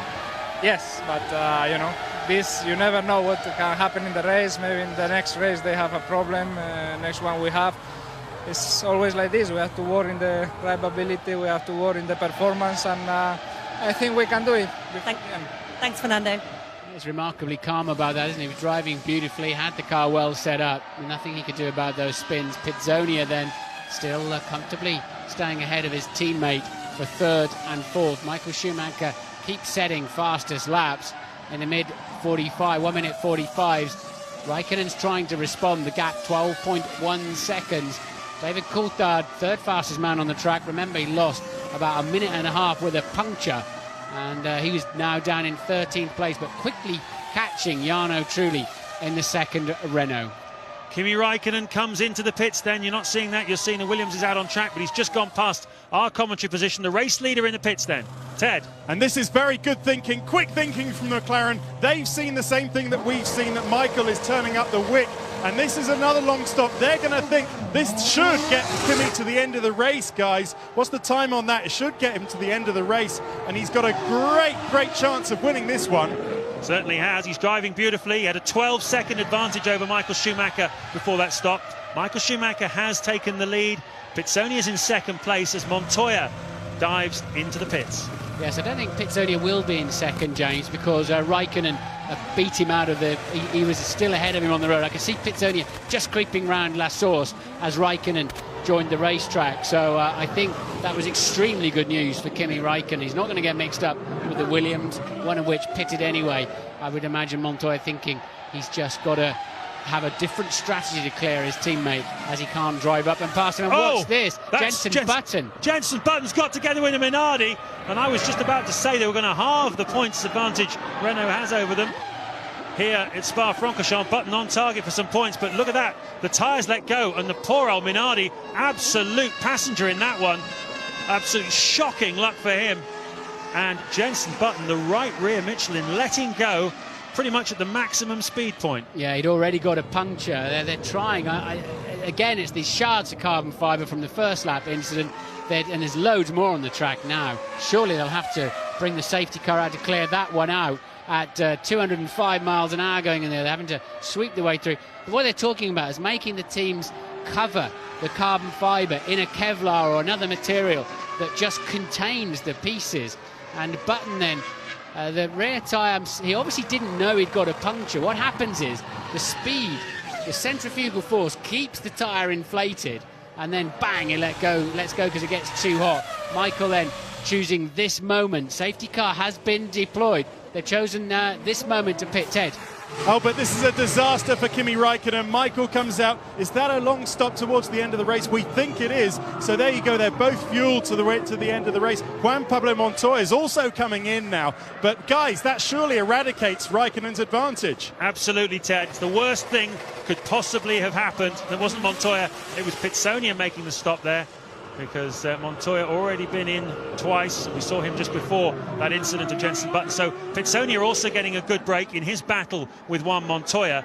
But from the point of view of who's going to win this Grand Prix, Kimi Raikkonen, there you can see formed up behind the safety car. And what was 12 seconds is now nothing. Here's a replay from onboard Montoya's car of that Button incident. Yes, they're all fueled to the end now then. And there's the debris. Minardi on the right, the innocent Minardi on the right. Jenson Button walking back home, and some made pit stops under safety car, which is almost a free pit stop in terms of track time. Raikkonen didn't. Michael Schumacher did pit. It depends where he comes out in the snake of cars, how close he is to Kimi Raikkonen in terms of from the quick shot we saw. We think he's literally right behind him. They released David Coulthard because they caught up with Coulthard initially, and then they let him pass because he can go round to the back of the snake. Plays nicely into Coulthard's hands in that respect, providing he can get up to the back of the queue before they restart the Grand Prix. A lot of debris at the top of the hill. So there you go. Behind the safety car, leader Kimi Raikkonen. The big winners are the two cars behind him. Michael Schumacher has taken a 12-second lead and made it nothing thanks to the safety car. And Antonio Pitsonia is back out in front of Juan Montoya, having had a very cheap pit stop. 14 laps to go here at Spa-Francorchamps, and we're behind the safety car. Lap 32 of the 44-lap Belgian Grand Prix. James Allen and Martin Brundle with you. It's been an extraordinary race, an awful lot of retirements. Jenson Button there, you can see standing at the side of the track. He had a 200-mile-an-hour tyre blowout right on the long straight after Eau Rouge. He collided with Zolt Baumgartner's Minardi. Both of them are out of the race. And here, also out of the race, is Antonio Pitsonia in the Williams. Pulling off to the side of the track then, Pitsonia. We're looking...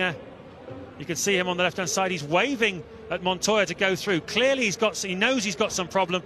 Looks like it's with the drive of the car. It's not going at the sort of speed it should be. Right out of the hairpin, you can see he's got no drive. He knew he was in trouble. And, well, he was heading for a podium. Are they tears? Certainly frustration.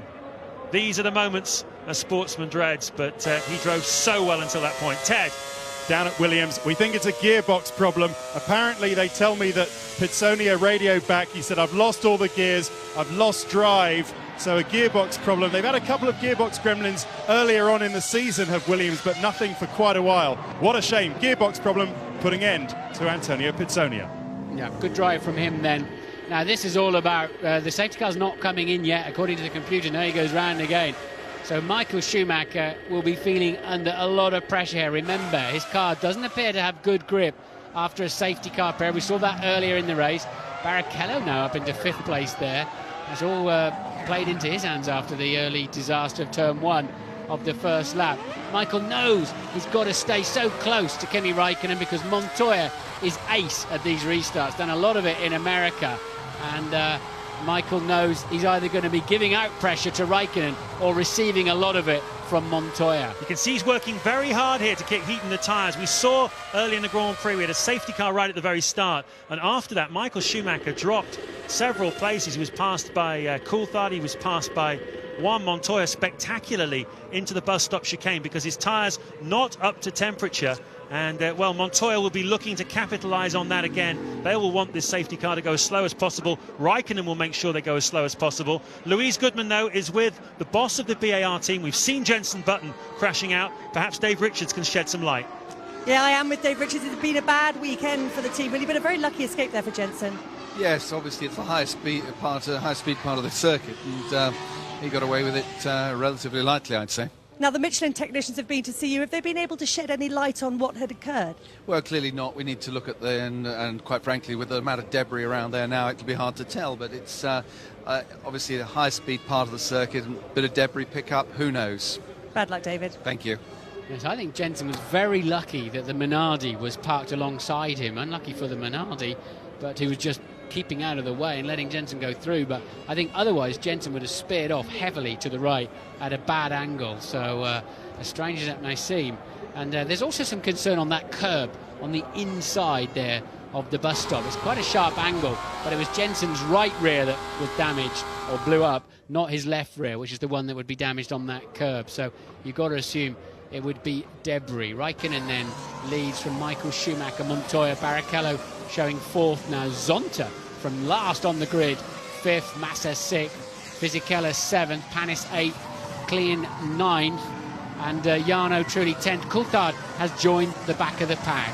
Well, I tell you, the luckiest man out there has got to be Rubens Barrichello. He had to have a rear wing changed earlier on. It looked like he was totally out of this race, but you can see there he is on the racetrack. Not long ago, I was telling you, he was a minute behind the race leader. The safety car has changed all of that, and he's now just 3.5 seconds behind the race leader. He's at a 56.5 second present. Amazing. It always amazes me that in the high-tech world of Formula 1, there's a man with a broom cleaning up while they're losing tyre pressure, losing tyre temperature, and we're waiting for this race. It's an amazing race to get underway. Michael Schumacher just can't stay close enough, can he, to the gearbox of Kimi Raikkonen. But it has to be said, it was Michael who had the pace before this yellow flag situation, the safety car situation. Michael had the faster car. Certainly did. Ferrari guys waiting for the restart. We're all waiting for the restart. There you can see Pitsonia. He's not waiting for the restart. He's just waiting for a lift back to the paddock. We're being told that the safety car is going to come in at the end of this lap, and that's what we all wanted to hear. We'll have 11 fast and furious laps then to the finish of the Belgian Grand Prix. Very big crowd here today on a very unusually sunny day in Belgium for the Spa-Francorchamps Grand Prix. 23 the track temperature, air temperature 20 degrees. It was raining heavily yesterday, but the sun's come out and it's shone on a truly fantastic race. All kinds of stuff going off, many different race leaders. Both McLarens have led it, both Renaults have led it, Michael Schumacher has led it, both of the Williams drivers have led it as well. Who will lead lap 44?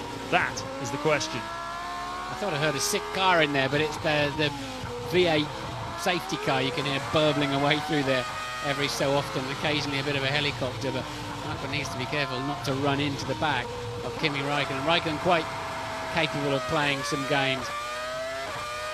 And Schumacher will turn off the traction control. Look at the front left tyre. Look how low the pressures are. The tyre's waggling around on the rim. That's just how low those tyre pressures have got. in a half-speed corner, really.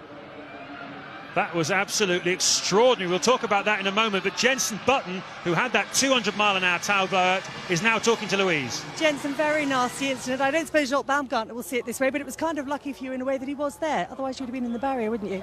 Yeah, I mean, it was lucky in one way, but then it could have been horrific if I'd hit his back tyre. So we were very, very lucky. I don't think I've ever been that lucky in an accident. So. How much warning did... Not very much. There's a bump on the straight, and is going to come in. He's playing cat and mouse. He's going and then stopping. He's really teasing Michael Schumacher. There is the safety car, a long, long way ahead. When will Raikkonen nail that throttle? Will Montoya? We won't be able to pass him, remember. No one can pass anybody until they cross the start-finish line. But here we go. He's gone. And they're attacking as the way down to the bus stop chicane. Montoya can't pass Michael Schumacher until this race has restarted, though. I wonder if he knows that. He's not close enough to pass him anyway, but Raikkonen playing the games we expected, just backing the pack right up. I almost expected Schumacher to draw alongside and say, get on with it. But at the moment, he's safe from Juan Pablo Montoya. But how long will it take for the Ferrari to get up to speed? At the moment, he looks like he's got better grip. It's Montoya that's locking his wheels. There comes Klein up the inside of Olivier Panis. That's for points. Yeah, that is for points for the Jaguar team. Panis is 8th at the moment. Coulthard then, after his tyre blowout, has gained back much of the time lost. He's just behind Jarno Trulli. Kimi Raikkonen then leads the Grand Prix. Michael Schumacher is 2nd. Montoya is 3rd. Barrichello is 4th. Zonta, who started last, is now in 5th place for Toyota, with Massa in 6th place behind him. 7th Fisichella in the other Sauber, and now 8th. Heading for his first points finish of the season, the first of his career, is Christian Klein in the Jaguar, having just passed Olivier Panis there at the restart. But at the front, how is Michael Schumacher doing? Are his tyres coming up to temperature yet? Can Juan Montoya pass him as he did so spectacularly after the first restart early in the Grand Prix? Here's Klein, look at young Klein here, having a go at Fisichella. This is for 7th. Well, remember, Fisichella's missing some barge boards and aerodynamic pieces after he bounced across the grass, and he's on the Bridgestones that take too long to get up to speed. Klein, they're sort of wasting a lot of energy darting around. He needs to pick the moment and seize it. And Fisichella just calmly taking the racing line. David Coulthard has passed Jarno Trulli and is now right up behind Olivier Panis, and is now in with a great chance of some World Championship points. Some consolation after he's running 2nd so nicely earlier on. Well, a tremendous amount of talk behind the scenes this weekend about the rules for next year. The team owners all getting stuck into what kind of cars we'll have next year. But the answer is there's nothing much wrong with Formula One at the moment when you get days like this, is there? Absolutely tremendous racing. All you need to do is put it on good tracks like Spa-Francorchamps. Keep it away from the places where nobody can overtake. Hockenheim, you got overtaking. Bahrain, we had overtaking. And here, we've had absolutely loads of it. And it looks to me as though Christian Klein is intent on doing some more. Yeah, this is going to be a good fight to the end. Fisichella, Klein, Panis, Coulthard, Trulli, all line astern. Raikkonen's lead, 1.3 seconds over Michael Schumacher. Schumacher clearly with a better car than he had at the last restart. Montoya a further 1.2 down, and Coulthard with a better speed on the top of Raidillon. More speed then into Lecombe, and he takes the position away from Panis. Klein next in David Coulthard's sights. Yeah, Coulthard up into 9th place. Terrific move by him. You can see Fisichella there in 7th place. Up the road from him is Felipe Massa in the sister Sauber.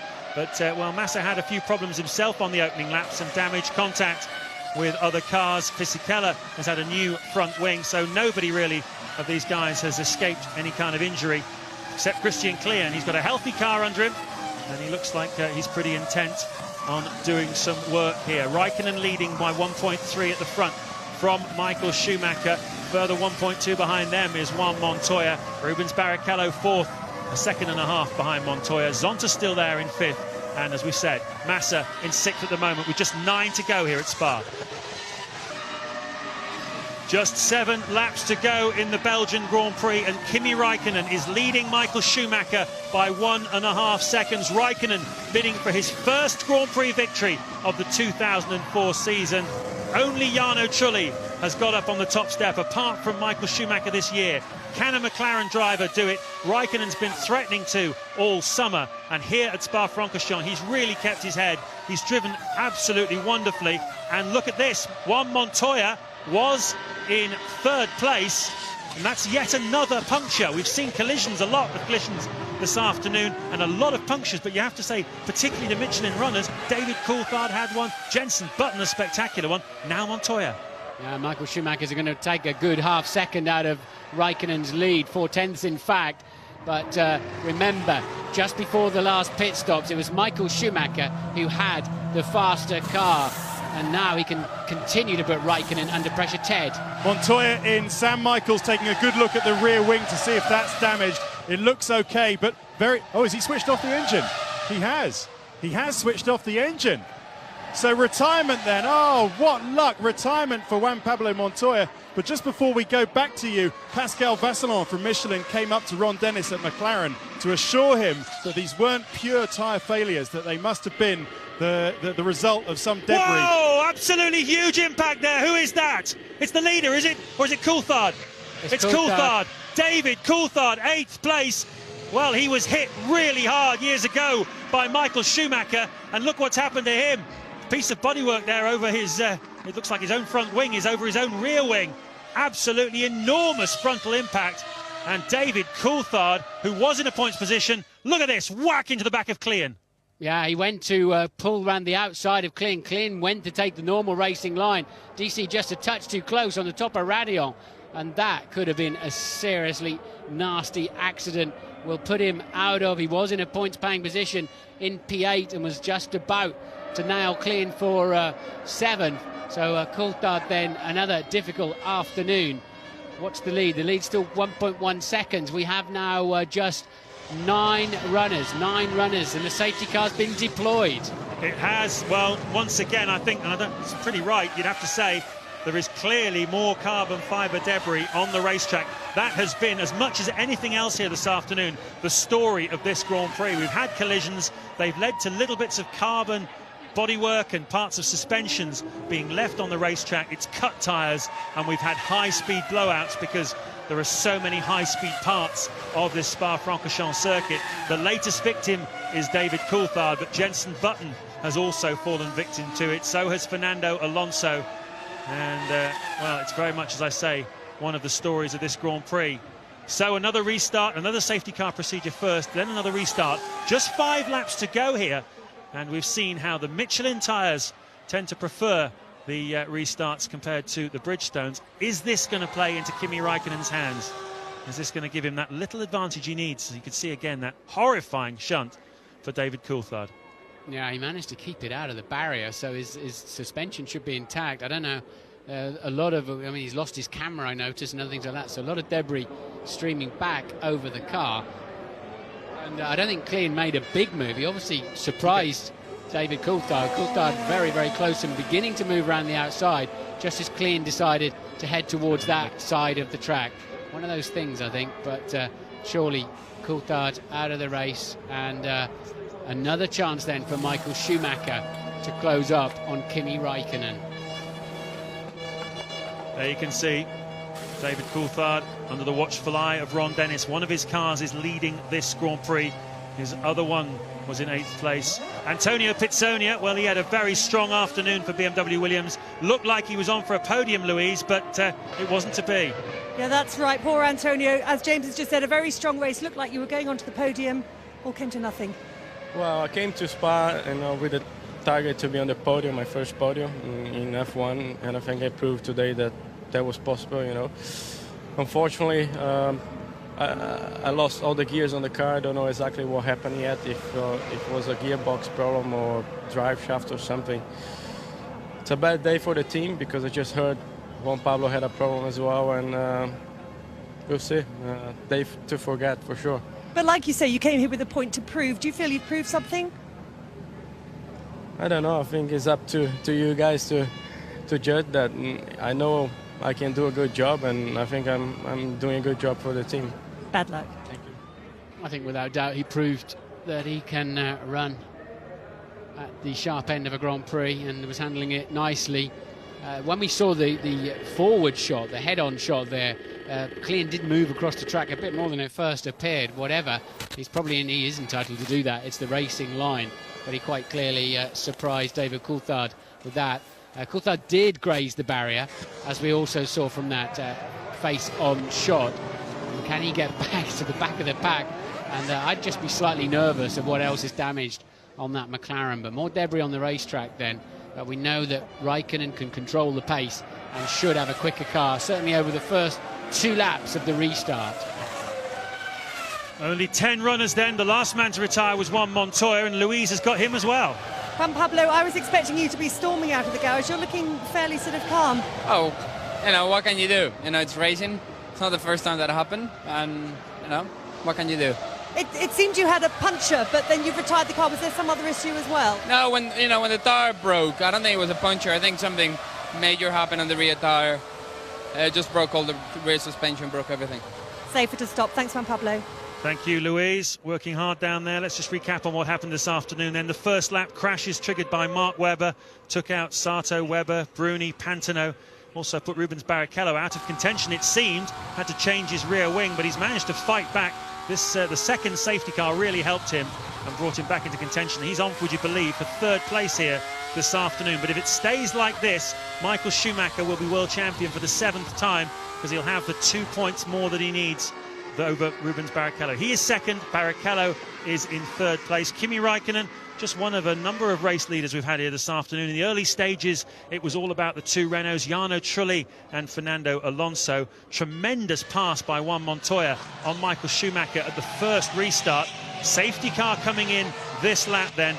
Jarno Trulli, well, he was put into a spin by Juan Montoya. A very, very speculative passing move that will be investigated after the race by the stewards.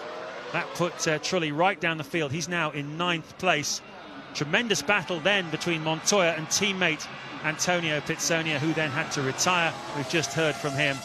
We've had 3 safety cars, lots of incidents, lots of overtaking, and well, at the end of this, we will have 3 laps of flat-out racing.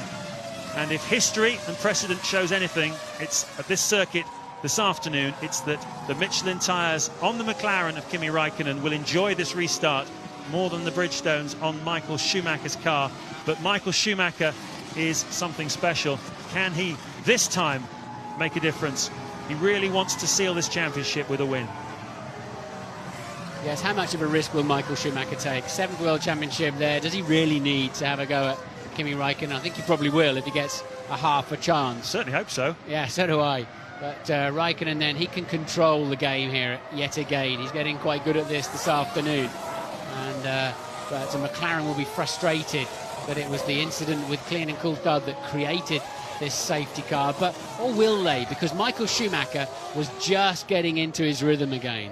Certainly was. The gap was down to 1.1. He'd just taken 4/10 out of Raikkonen in one flying lap.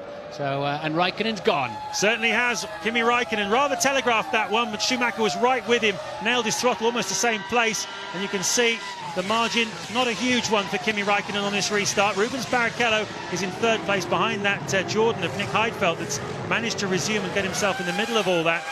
And then you can see Zonta is there as well, on for 4th place here this afternoon if he can keep it going.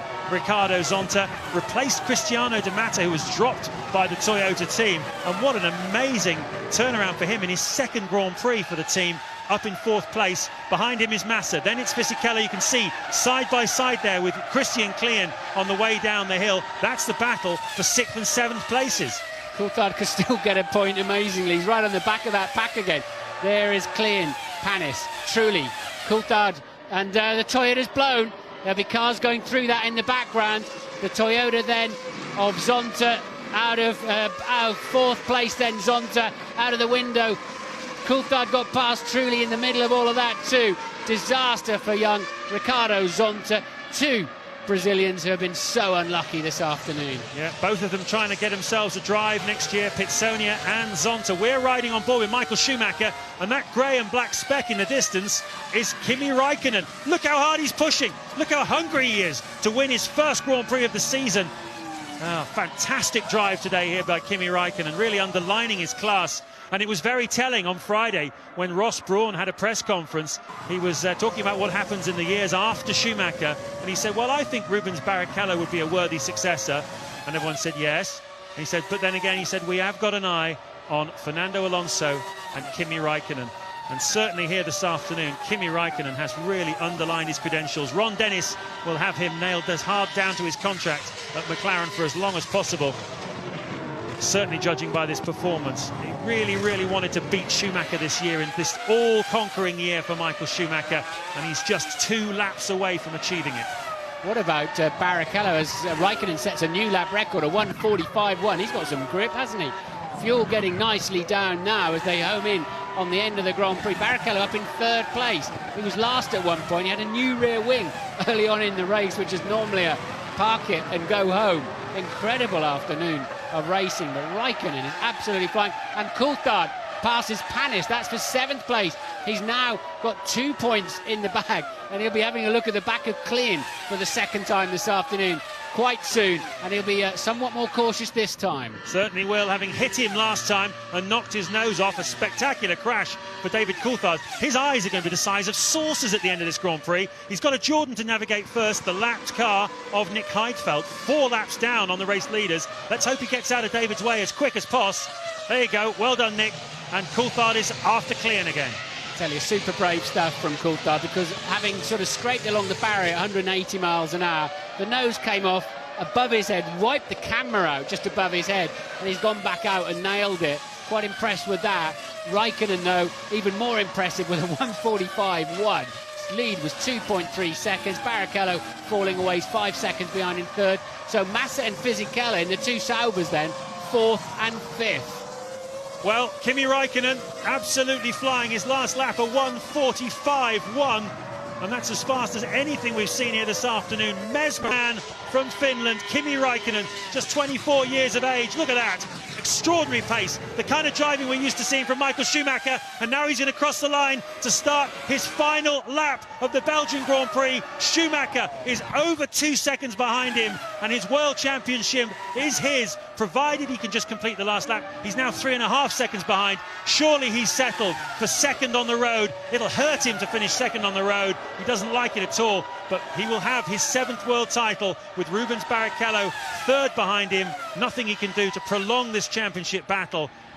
Amazing stuff here at Spa-Francorchamps. Massa up to 4th, Fisichella 5th, Klein 6th, 7th, Coulthard 8th, Panis. Toyota look like they'll get some points here this afternoon. Christian Klein will get his first points of the season in 6th place for Jaguar. It will indeed.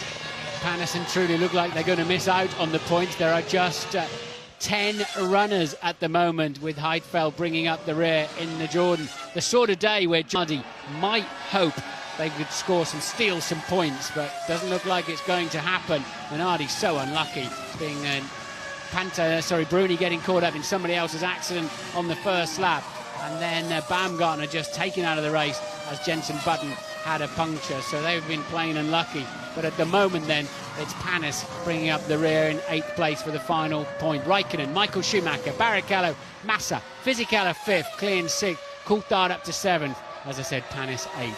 Well, word clearly hasn't reached Kimi Raikkonen that Schumacher has settled for 2nd place. Absolutely flying, total commitment, absolutely amazing performance here. Into the bus stop for the final time. A 27 race losing streak for Kimi Raikkonen comes to an end. He missed out on the world title by only 2 points last year, but he's beaten Michael Schumacher in the Belgian Grand Prix. A magnificent win for Kimi Raikkonen. Well done to him, but Michael Schumacher gets his 7th Formula One World Championship on a truly eventful day for Formula One racing. Some questions certainly to be answered after the Grand Prix, but no doubt who the winner is. It's Kimi Raikkonen, and he's known as the Iceman, but even he could excuse himself for a little emotion now, I think. Well, he had speed, didn't he, right from the beginning. He hunted down the Renaults very quickly. He was just hooked up from the word go, and very much deserved that victory, Kimi Raikkonen. Brilliantly taken, kept his head through all the turmoil, obviously kept out of the debris too. One of the lucky Michelin runners not to pick up a puncture this afternoon, but won it with flair and speed. And a huge boost for the McLaren team after such a difficult afternoon, a difficult season, I should say, for them. Very, very poor start with Raikkonen retiring from the first 3 Grand Prix, and that smile of Ron Dennis's says it all. We're back in business. We've got a quick car, and we've used it very effectively here at Spa this weekend. Raikkonen winning the Grand Prix. Great drive by him. Really gutsy drive by David Coulthard after all his problems, that huge crash. Gutsy drives right the way through the field, Martin. This is probably the most difficult driver of the day decision you'll ever have to reach, isn't it? Oh, I didn't even give it any thought yet. I think it's comfortably Raikkonen, to be honest. Raikkonen was the man that made the difference. Ted. Here with Ron Dennis as we watch Michael Schumacher. He may be celebrating a 7th World Championship, Ron, but I think this is the story of the day. A great drive by Kimi. Great job. Obviously delighted. Very emotional. But he just, on the day, delivered. It's so many issues that we handle, and pace cars and everything, and it's sensational fastest lap, just when it matters. Where does that emotion come from? The pain of the beginning of the season? No, you know, we exist to win. What do you think the decisive factor was today for Kimi? Well, I think we really sacrificed some performance yesterday to have the speed today, and at the end of the day, you know, it was all about yesterday. Very frustrating. He lost 1.2 seconds on the bus stop in his qualifying lap yesterday, which would put him 4th on the grid. He had a impact with one of the Saubers and damaged the floor, which we had to sort of accommodate in diff settings, but at the end of the day, he just did a great job. Very emotional. Thanks very much, Ron Dennis. Yep, Kimi Raikkonen starting 10th on the grid, as Ron Dennis said. Difficult day for them yesterday, but tremendous performance today. What do you think made the difference today for Raikkonen? I think he had just raw speed around here that didn't, as Ron pointed out, wasn't fully demonstrated yesterday. Remember, he made that error, didn't he, in the final chicane, and sort of threw it away, really, but made up for it this afternoon with just incredible pace, kept out of trouble, kept out of the debris, and didn't get flustered when he had Michael Schumacher breathing down his neck and catching him there on a couple of occasions, and still had the audacity to play around with the safety car situation and just tuck Michael up, and he tried to back him into Montoya a couple of times.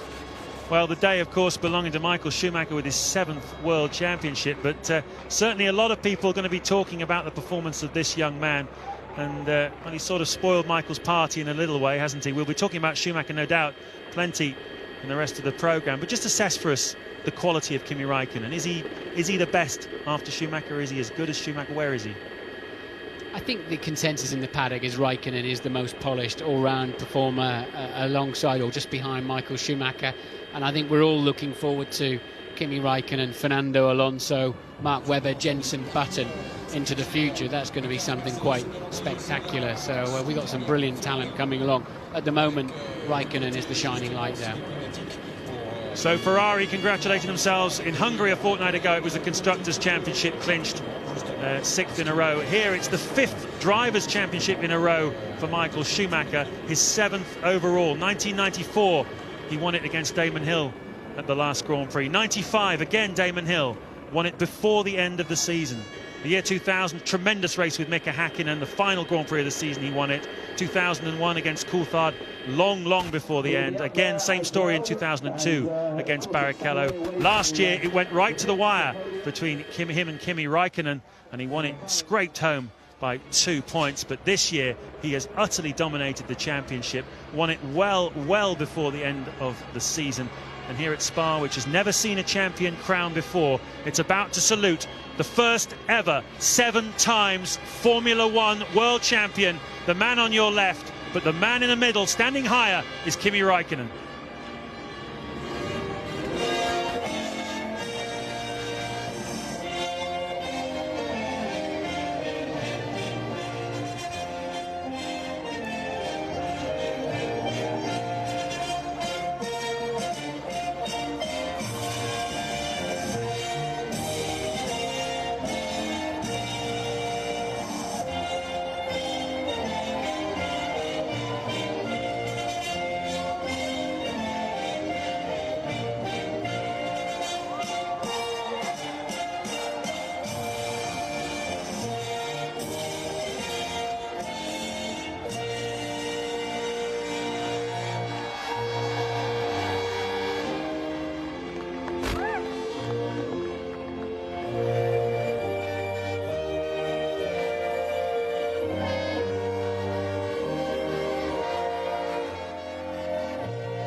Nothing against the Germans and the Italians, but it is quite refreshing to hear a different anthem on the podium for Octa Change, isn't it? It is indeed. I keep staring at my data down here. This is only his second victory. It just seems strange to say, doesn't it? You kind of perceive he's won a lot more. He's led so many races as Kimi Raikkonen. It's never quite worked out for one reason or another. But second Grand Prix victory then. The Minister President of Wallonie. Yeah, absolutely. Ron Dennis there over on the left of the picture. There he is, receiving his trophy. And here is the new world champion. He's been put in his place, in one sense, by Kimi Raikkonen, but in another, he has taken a giant step forward over everybody else in Formula One racing with his historic 7th World Championship. The President of the RACB. And there is Rubens Barrichello. Well, he gained almost a minute behind that safety car. The final safety car, luck really fell his way. Raikkonen has a quick drink. It's been, Martin, an absolutely stunning Belgian Grand Prix. And really, on the ultimate driver's circuit, we stand and salute the ultimate racing driver. 7 times world champion Michael Schumacher. But Kimi Raikkonen today, he's given us a glimpse of the future. Yes, high drama. Forget that Hungarian yawn. This was a classic Spa spectacular. Second, first of the losers, not today. Michael Schumacher is the champion. Kimi Raikkonen finishes and wins at Spa for the first time. Absolutely brilliant. Big celebrations going on behind me in the McLaren motorhome. McLaren breaking their duck here, their first victory in 27 races. Michael Schumacher becomes the overall champion, though. Kimi Raikkonen, second win of his career, ahead of Michael Schumacher. Those 2 points ahead of Rubens Barrichello, absolutely crucial. They mean Michael's 7th world title. Massa 4th for Sauber. Good race this for the two Saubers. Fisichella coming in 5th. Klein, that's the first points of his career for the young Austrian in the Jaguar. Do him no harm at all. David Coulthard recovering to pick up a couple of points, and Olivier Panis, the veteran Formula One senior citizen, scoring for Toyota. So it's 40 points clear, 4 to go. It means Michael Schumacher is the world champion. Even if Rubens wins the rest of the 4 races in the season, Schumacher wins it on countback. We go straight to the press conference. Marlborough, second and clinching his 7th Drivers' World title mathematically, Michael Schumacher for Scuderia Ferrari Marlborough, and winning for the second time in his career for West McLaren Mercedes, Kimi Raikkonen. Kimi, an eventful day, a great race, and an alarming first corner from your point of view. It looked as if Felipe Massa was right up inside you there. Yeah, and I got quite good start and went outside, and halfway through the corner, I think so was Massa hit me on the rear. And the car felt it really funny, and I almost came in because I thought that something broke on the rear.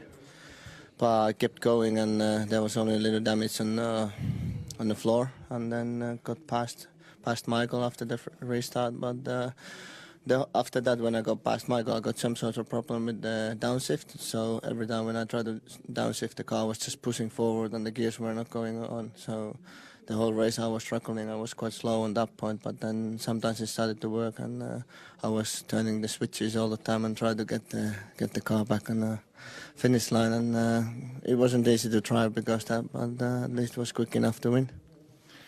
Amazing. And talk about that last restart, because the pressure was on there. Michael right behind you, a few laps to go, everything to play for. Yeah, I knew that the Michelin should work pretty well after the restart, and it's quite often when we slow down after really fast laps, the tires even gets better. So the tires worked very well on the first and second lap after the restart, and I think so I got the fastest lap on that on the restart lap. So I couldn't hope better results today. An incredible win, the first win for your team since Malaysia 2003. Your thoughts on finally the team returning to the podium? It's very good for the team and for me. We have had such a difficult season, and finally when we got the 19B out, we have got some speed and results, but we've still been struggling to finish sometimes, and finally now we got what we deserved, and hopefully we can keep it up until the year and challenge for next year for a title. Congratulations. Michael, what a day. Difficult to know where to start from your point of view, but so let's hear it from you in those early laps. Obviously, you faded a little bit. Was that a question of the tyres coming up to temperature at a different rate to perhaps that of your opposition? I think so.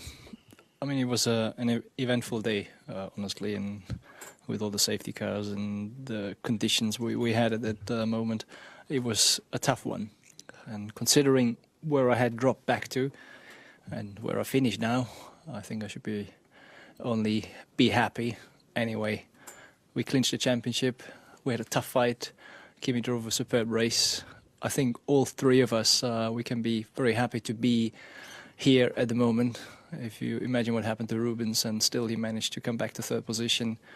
So it's a great day for all of us, and I'm just so delighted and happy. I would have honestly and obviously rather finished the championship by victory, but today we simply weren't strong enough in the right moments, and that's the way it is. We have won so many races this year.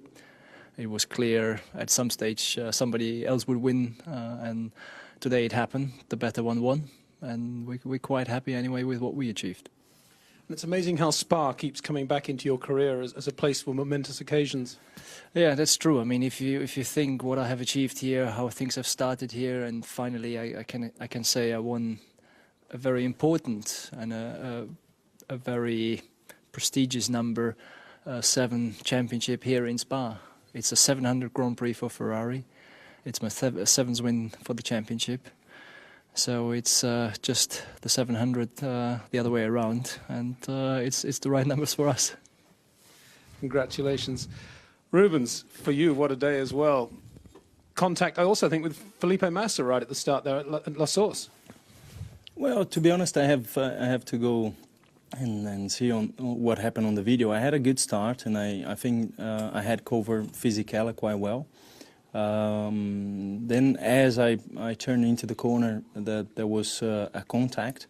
I was able to keep on going, but soon I saw that it was the damage to my rear tire. Then on that lap they told me to come back because there was damage on the wing, and I mean at Spa it's too difficult to drive with the wing damage, and came back. They did a superb job to keep me going, and I think I was I don't know, more than 5 seconds behind the last car. So yes, I had a day that I kept on pushing the whole time. So I have to be happy. You're back with us, completing our coverage of the Belgian Grand Prix. Looking at Michael Schumacher there, Mark, he looked pretty tired. He hasn't often looked like that in a press conference this season. I think maybe the pressure just got to him. He just felt that he needed to do what he had, a solid result on the track and get that 7th World Championship, and that's all he could manage today, a solid result. Kimi Raikkonen did the business. And what about the start? I said have a little look out for it, didn't I? And things do tend to happen here at Spa in that particular area. Well, I mean, you see some great starts by the Renaults again, rockets as we've always seen this year, but what happened is Mark Webber really caused the whole concertina effect. He got up with Barrichello, just nudged him, lost his front wing, and then they get down into the Eau Rouge area, and then it all starts to go off with Sato. We get this big problem by the top of Radion, and there's cars just going all over the place. Very, very dangerous, and there's some very lucky guys out there. We could have seen something a lot worse than that. Unfortunately, one of the Jordans runs in to the, Webber, who held his hand up and said he braked too late and probably started all Sato, Bruni and Pantano all out of the race after that. The start of many, many fascinating incidents here at Spa. Fernando Alonso looked very, very lively, didn't he? But then he got an oil leak, it got onto his tyre, and that car was uncontrollable, that Renault. Alonso was very racy at the beginning, and I think he had a very good chance of actually pulling off the win if the car would have stayed with him. We heard Briatore say about the Renault engines are powerful, but it doesn't look like they're that reliable at this moment. It definitely seems to be an oil leak. Whether it's engine or gearbox, we'll have to wait and see. But, you know, there's no way a driver can control this. If you've got oil in the rear tyres, that's the end of it. You're out. A blank day for Renault and BAR, who are battling each other in that constructors' title. Jenson Button said he's never been as lucky as he was today in his accident. 200 miles an hour. Yeah, 205 miles an hour at the end of the straight there. Very lucky boy indeed. And you can only imagine what would have happened if the unfortunate Minardi hadn't have been there. Jenson would have been speared into that barrier there on the left-hand side of the picture. The tyre let go. Again, a passenger, there's nothing you can do. When you're a driver, it's the worst fear you've got, a tyre going on you. A lot of tyre problems here throughout the afternoon, weren't there? A lot of tyre problems, a lot of right rears going down, caused a lot of issues for people like Coulthard, Jenson Button. We were watching there in that McLaren motorhome. Great excitement and great relief in the whole team. I mean, they've been hurting through this barren spell. They have, but we said earlier on during the season when that new car came out that progress had been made, and we also said be careful because they will come back. Today they've done it. And David Coulthard, I mean, he had lots of problems, didn't he? But he actually managed to nick a couple of points, didn't he? He did. He was in the pits a lot of times, but he came back, he kept his head down and got on with it. But Kimi Räikkönen, what a man today. We have to talk about Kimi Räikkönen, a super performance from the Finn. And was it unexpected to you? Well, I felt that McLaren had the pace round there. You could see from the grid positions that they were quite strong. But I think the big thing for me today is Kimi drove an outstanding race, and Michelin came back again. You know, we've seen 2 Michelin wins this season out of a Bridgestone whitewash, but today's a special day for everybody concerned here. It's a strange sport, this one. Everybody comes away from Hungary going, this sport has got such problems, it's terrible, it's such a hard watch, and then we get a spectacular hour and a half like this. That's Formula One. You throw all the balls up in the air and all of a sudden they all drop down at once, and we've got a lot to talk about. But a fantastic day today. I mean, I've seen some great racing, great overtaking manoeuvres, but, you know, super Grand Prix. And we must mention the Saubers are both up there in the points, Massa and Fisichella. You picked them out before the race. You felt they'd go well here today. Yeah, we felt they'd go well because, again, they had the Bridgestone for the durability side of things. But I think Ferrari have been working with those guys. The car is picking up, and they're definitely scoring points consistently. Sauber are creeping up in that Constructors' Championship. Another driver who fascinates me at the moment is Rubens Barrichello. Always gets the job done. I think I'm right. He's the only driver who's finished every race, always gets the points, gets no glory. Well, I think he's just used to sitting on that podium up there, isn't he, in third place. Again, Rubens has got a car under him, what got him from the last place all the way into the podium position. Typical Rubens Barrichello. A final word for you about the world champion. We've spoken about him so often this season, and do you really believe he's going to pack in, or is he going to come back and be hungry for more? What do we think? He's going to keep going, Jim. He's the hallmark of Formula One. I agree with you. Kimi Räikkönen has to be a world champion of the future with a bit of help from Franz Ferdinand. We salute Michael Schumacher. 7 up and counting. Bye-bye.